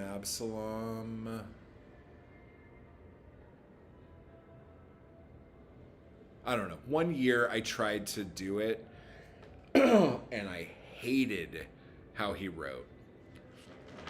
Like, especially the dialogue. And I get it. I understand why he did it. And I get it that that was his thing and it was cool. But, like, writing the way people's words sounded instead of writing what people say makes reading a book a chore. And that was not enjoyable for me. I did not like it. What book was that?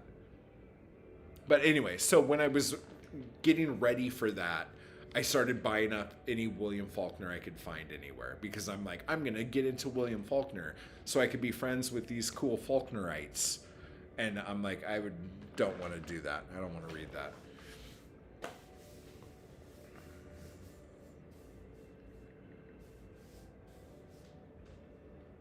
Oh, no.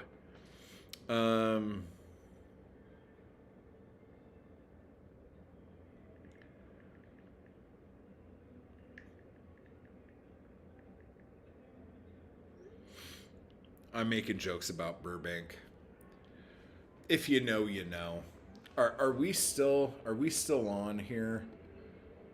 I've been having a lot of problems with OBS lately. Not IBS.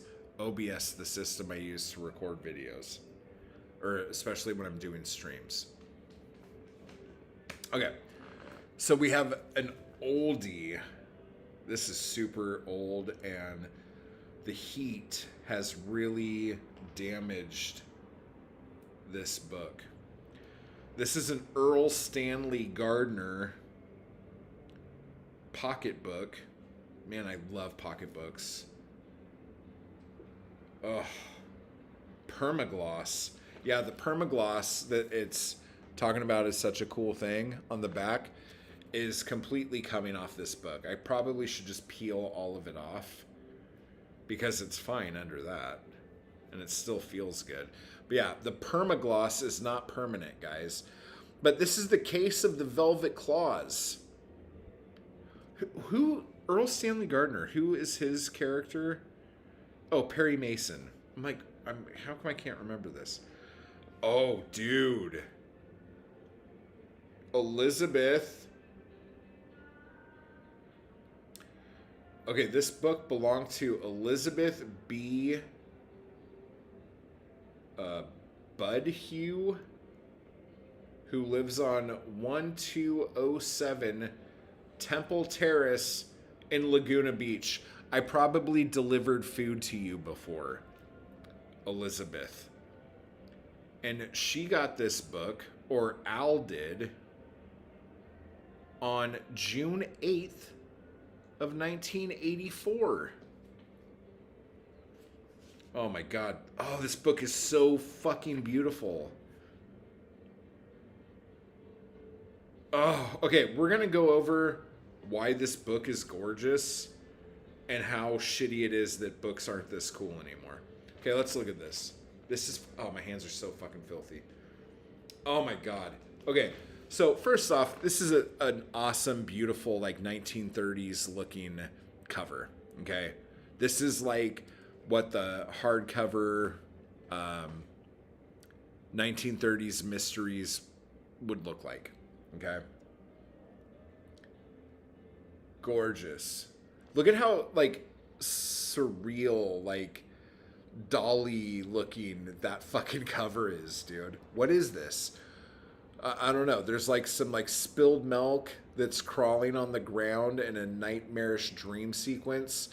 And then there's a plasma screen TV that's showing a desert with a severed hand gripping a note. And is that an ungay? It is. This is before plasma screens, guys. Look at that. Someone just like tossed their iPhone on its side. That's amazing. That is such a fucking good cover. Anyway, so we have the red dust paint shit on this book, but then we open it, and I can't remember what this is called. It's not a fly leaf, but whatever. This first little bit, it's this awesome red, like hard paper that's like harder than the rest of the book. And then we go into this, and this is just classy. It looks like something my grandma would have because she probably had this book. But look, in praise of. Okay, now a lot of times books have like that first page that just has a lot of nice things about the book. But look, we're going to do this in cursive. This is in praise of. This is important. Look at this. This is classy. That is fucking classy, dude. Now look at this. This is going to knock you out, dude. Look at these like plates, like book plate looking things. Pocket Books edition. This book is not a digest or condensation of the original or condensation of the original. It is the complete book. Because again, back in the day, little books, you couldn't get the whole book. It would be like super abridged. That's like when you're like picking up old books, it's always like complete and unabridged. You're like, why does it have to say that? Why wouldn't it be? Because for a long time, books were. When you got a little paperback, it was just a taste almost of what the book was. It was the beginning, the middle, and the end, but it didn't have all the other shit in it. Oh my gosh. That just looks so cool. I mean, the kangaroo reading a book is kind of silly, but that is just so fucking cool. This is 1941, which makes sense because of the 1930s looking cover. Oh my God. Autumn's sun beat against the window. That's one of those purpley ways to start a story. And that's just one paragraph. Autumn's sun beat against the window. Next paragraph. Perry Mason sat at the big desk. There was about him an attitude of one who is waiting. I don't think this book's very good now that I'm reading it. But all of this other shit, the packaging that this book comes in, this is nice. These pages are super thin. It's like reading a fucking Bible. Oh my God. Hainako. Oh. Dios capa. Look at this. Oh. The following titles are available in limited quantities. That means hurry up and get your wallet out. Man, you can get these books, any of these books, for 25 cents. Plus 5 cents for postage and wrapping. Man, that sounds really cheap, but you're probably only making 4 cents an hour. Let's be real. The Microbe Hunters. Pocketbooks, dude.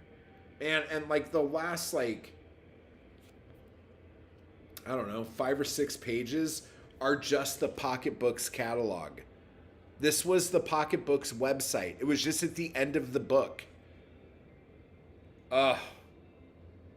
The material contained in this note about the author was taken from a biographical essay on the case of the mystery writer by Joseph Henry Jackson, which appeared in the Saturday Review of Literature on July 16th, 1938. Man, books used to be so cool. Now books are just like stacks of paper. Doesn't even matter what the fuck's on them. Just stacks of paper and some like cardboard. Just people selling paper. Just a bunch of fucking paper sellers out there. But yeah, I think I'm going to take off the perma gloss and sell this guy. 1941. This is definitely the oldest book so far. Okay, we're gonna hang on to that because I have to do some stuff to it. Okay. These books, these were really fun. K.W. Jeter's Blade Runner sequels. These were fun. These were fun. Okay? So if you read Do Androids Dream of Electric Sheep, that's cool. And then they started the Blade Runner books. And if you have William S. Burroughs' Blade Runner book, it's nothing like the movie. But if that book and Do Androids Dream of Electric Sheep had a baby, it could be that movie. I don't think it would be, but it might be. But just the term Blade Runner. And that's how the movie was called Blade Runner, because they had the rights to both of those books. They weren't going to make the Burroughs movie. They had the option, but they weren't going to make it. But they really liked the title.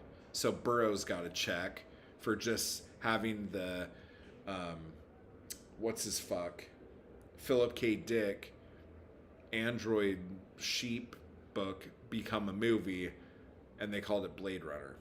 And but these Blade Runner sequels are actually pretty good. I really enjoyed them. Let me see. How do they talk about the other books? So The Edge of Human is Blade Runner 2. This is Replicant Night.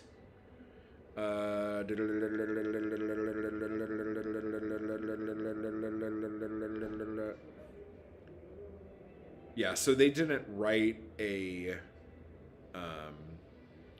Blade Runner novelization in this thing. But yeah, there's, I think, only 3 of these books. There's Edge of Human, this one, and then I have the other one somewhere too. I don't think they did any more than that. But they're really good. Like if you dig that world, like these books are very much in that world. But I don't think I'm going to keep it. It was a good book. I just probably would never read it again. Now this is something that I'm going to have a really hard time with. I'm not going to lie to you. Because I like this one here. And I love these ones here because this reminds me of my childhood. This period of the publication history of the John D. MacDonald, Travis McGee novels. I love these. I saw these all over the place when I was a kid. Anytime I would go to the grocery store, there would be a new book with a different color. And this is the Quick Red Fox. I believe this is the 5th book in the series. 1, 2, 3, 4. No, it's 4. For those of you who don't know, there are 20 books, I think, in this series. The problem with the series is, and I get shit every time I say this on YouTube. So if you're going to give me shit about this, no, I've already heard what you have to say and I don't give a fuck. Okay? But there is, Travis McGee is one of the coolest kind of like hero, anti-hero type people. Like, he like lives on a boat in Florida and just works when he wants to work and parties the rest of the time, but low-key parties, you know? He's not crazy, but he's going to have some fun. And he's just chilling. And then if he runs out of money, like, he'll know people who have work for him, or someone will just show up and go, hey, I know that you could, like, stop this blackmailer or get my diamonds back or whatever. The amount of, like, Travis McGee will be in the middle of something and then he'll stop and ponder. And while he's pondering, John D. McDonald will go on some fucking ridiculous right-wing rant about the world today. And then stop. And then Travis McGee will get back to doing what he's doing. But he's using Travis McGee to get his gripes about society out. As the books go on, it gets more and more and more, to the point where I'm trying to remember how far I got. Oh my god, he wrote so many fucking books, dude. One Fearful Yellow Eye I read. Pale Gray for Guilt. That might have been the last one I read, and I stopped in the middle of it. It was getting so, but The Deep Blue Goodbye and Nightmare in Pink and Purple Place for Dying, Deadly Shade of Gold, Bright Orange for the Shroud, Darker Than Amber. Like, I really, really loved those books. They were so fun. And maybe I have, like, nostalgic glasses on because I remember always wanting to read these books when I was a kid. But I'm like, I'm not going to fucking read that big-ass book about a bunch of words. But I loved the cover scheme and shit. The most simple, boring covers, and they're great. But I couldn't handle listening to him, like, preach at me about what he thought the world needed to be. Maybe I could get back into it. Maybe I was a little too... but yeah, every time I fucking say something like that, some dingbat from fucking whatever place jumps on here and starts telling me, like, how fucking stupid I am for not wanting to hear that, or whatever. I don't fucking know. I don't care. I just want to be entertained. Don't fucking preach at me. I'll try not to preach at you. I'm doing it right now, and I apologize. I just don't like it. But I'm really on the fence if I want to get rid of these books or not. I do like them. And the sex scenes in them are weird. And I remember I was listening to one in an audiobook, and I had to stop at the light next to the junior high school when the kids were coming out. And in my audiobook, the narrator, who was just really into it, starts, like, going on, like, they start having sex, like, in the book, and I'm at the light, and oh, Travis, and all this other shit, and it's, like, blaring out of my car, and everyone's, like, turning and looking at me. I felt like the creepiest piece of shit in the world. That was the pink one, Nightmare in Pink. I remember exactly which one it was. That's so funny. That's so funny. Oh, see, memories, dude. If you have memories with your books, even if they're not super great, there you go. Okay, we'll just jump through a couple more real quick. Gunsmoke, Dead Man's Witness. It's a Western. Not into it. Here's some more horror books. The Godsend by Bernard Taylor. If you liked all that shit, you'll like this one, according to the cover. That's a sell. And then we got Dark Miracle by Stephen R. George. Look at that. That poor little girl's about to get, I don't know, a high five from that guy. Sometimes death can be a blessing. Well, then this book should probably have a more uplifting cover. That looks sad. And this takes place in Minnesota. Miracles were happening in Stanhope, Minnesota. So if you're a Minnesotianite, this might be a book for you. 10-year-old Allison Kent knew her parents hadn't really believed a dip in the famous pool would make her well again. Oh, those assholes. But yeah, this is a zebra book, dude. Zebra books, for those of you who don't know, are very silly, but they're fun. My favorite horror author.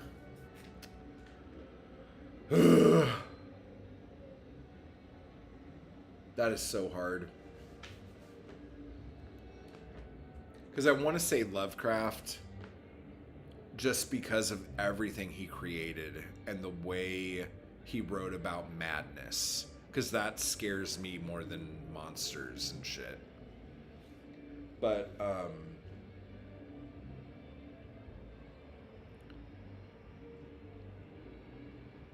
that's hard. Because there have been really good...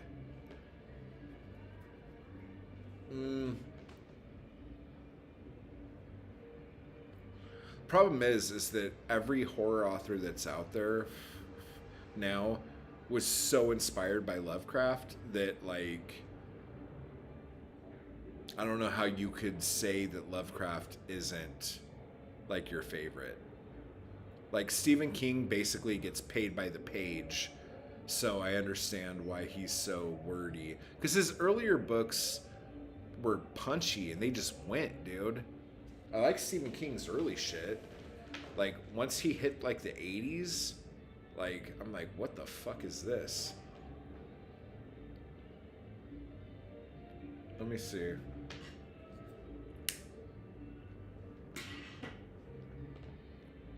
There's gotta be somebody I'm not thinking of that I just love.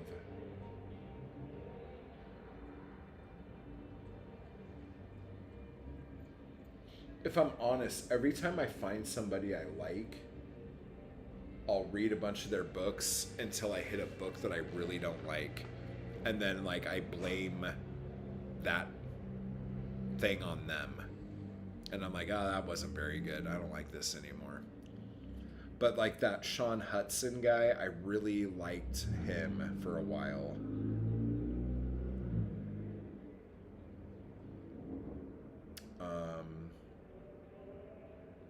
I'd have to, like, go through and look. But H.P. Lovecraft is always going to be the GOAT to me, you know.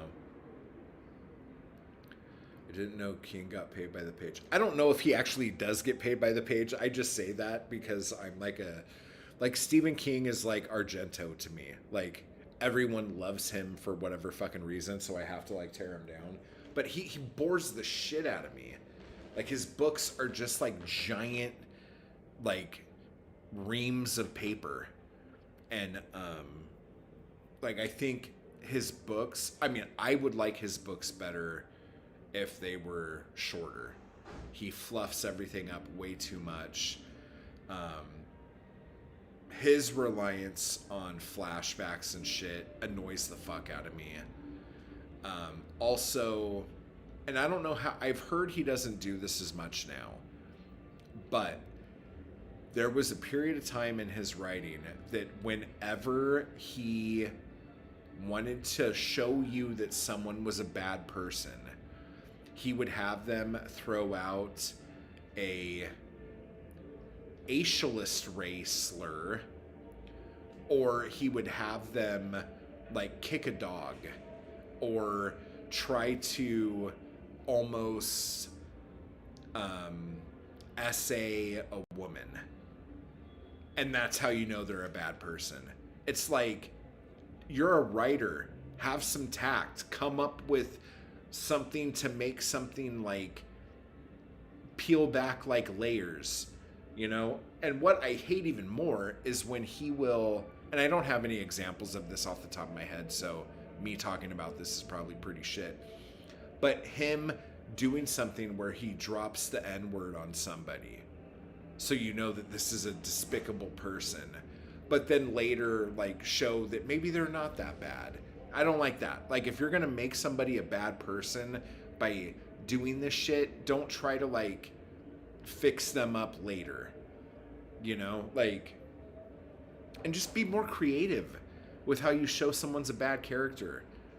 But like, you could pick up any Stephen King book from the 80s and read the first 10 pages, and there's gonna be some jackass that drops the N-word or kicks a puppy, or it's just so, I mean, it worked for him, whatever.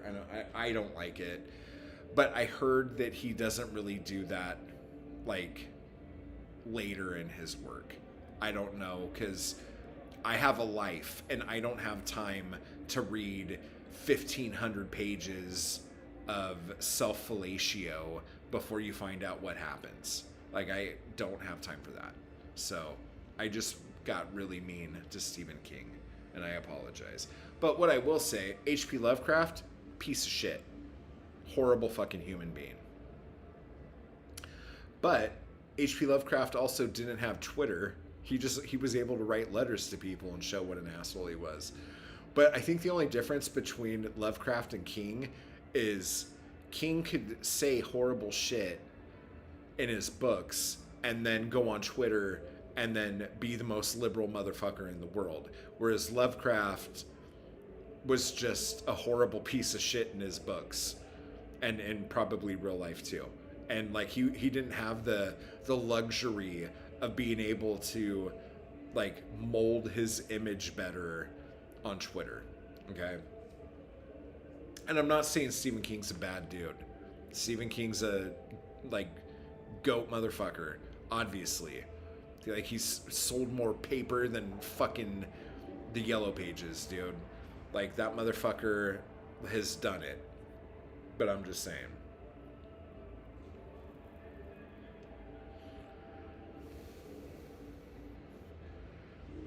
Speaking of questionable people and books, the next two will definitely get you. I might want to read this one more time before I get rid of it. Because I was just hearing some people talk about this, and they had a different take on it that I've never heard before. So I would like to kind of give this another go. But The Heart of Darkness by Joseph Conrad, kind of problematic, guys. But maybe I'll give this one more go. And The Secret Sharer. Maybe I'll give this one more go before... I don't know what the fuck is spilled all over the front of it. But whatever. And if that didn't get your whistles whistling... Oh my god. Oh my god. I had a... What would that be? A termite in this book? Holy shit. I don't remember that being there. But I also don't have that in any other books. So that must have been there from... Wow, that's amazing. Look at that, guys. Something burrowed inside my book.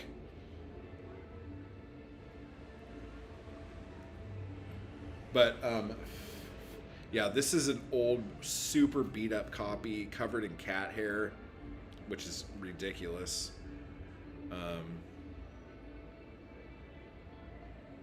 But Sax Romer, when I say Sax Romer, if your hackles don't raise a little bit, we have to talk. But The Bride of Fu Manchu. Okay? And if that title doesn't make you go, oh, this is probably not going to be very politically correct, let's take a look at the author. Sitting there in his shiny silk robe. Okay, these books are very problematic. They were written in like the 20s, though, guys. Not that that makes everything okay, but just some historical detail there. Um, this one was actually in 1933, but this is also the one, two, three, four, five, sixth book in the series. And this printing was in 1969. This book has seen better days. Man. Let's look at that burrow. Oh, shit. Hey, try not to light your fucking apartment on fire with all these dry-ass books. So, yeah, so it burrowed a hole in there. And look at it. Can you see it? It's like a flip book of a hole in a book. Wow, that's amazing. Something was eating up a storm. It's like, oh, this book tastes great.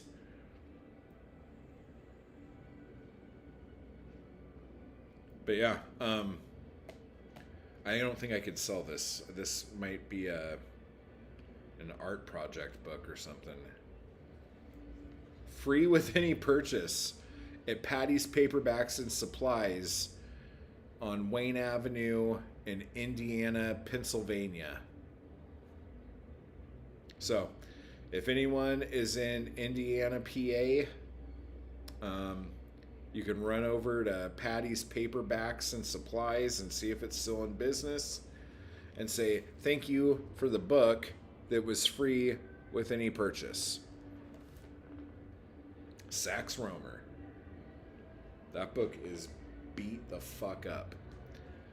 And then we'll just end with this one since I was just talking shit. I keep just wondering if I want to sell my favorite copy of The Shining. I love this cover. This cover is so fucking cool. This like mirrored... Oh, it is so cool. It's totally beat up and has seen better days as well. But, and somebody was like writing on a piece of paper on top of it and the circle ended up on the guy's face. Look at that. That is such a fucking cool cover. Dude, book people make cool shit. Oh, that book is dirty as fuck, dude. I've had this book for a long time, though. But yeah, this is how I first read The Shining. And this is from the Balboa Branch Library, I guess. Originally. I've never been there. This is from 1978. This is for Joe Hill King, who shines on. I really love the Shining movie. It's one of my favorite movies. But the book, it has its slow-ass parts. The whole mafia subplot in this thing was fucking stupid. Like, all that malarkey was kind of boring. I would love to get another copy of this that is in pristine condition, because this cover is just so cool. That is such a cool cover. I don't know if I'm going to keep that or toss it, but anyway, it's right there. We'll decide in a minute. So anyway, I have a big stack. Oh, we didn't do this one. Why did I get this out and not do it? So last one. Notions Unlimited by Robert Sheckley.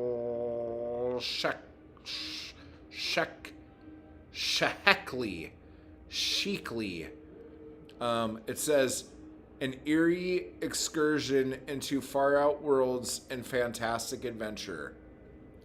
I was collecting a lot of old anthology paperbacks for a long time. And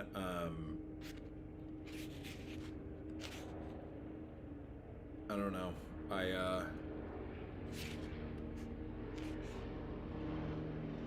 don't know. I really liked them. But anyway, so I have a lot of those that'll probably be in subsequent versions of this. But yeah, if any of these books looked interesting and you want to grab them, this one's going in the sale pile. That's some cool artwork, though. What year is this? 1968. 1968. But yeah, if you want any of these, let me know in the comments or send me an email, ihatemountwall@gmail.com, and say I want that before I put it up on eBay. Because I'll give it to you for less than I would put it up on eBay for. So let me know. But I gotta go. I've been doing this too long. My computer's gonna die, and I have to like wash everything. I'm freaking out now. OCD and overload. Type hard, guys. And thanks for hanging out, and I'll talk to you guys later.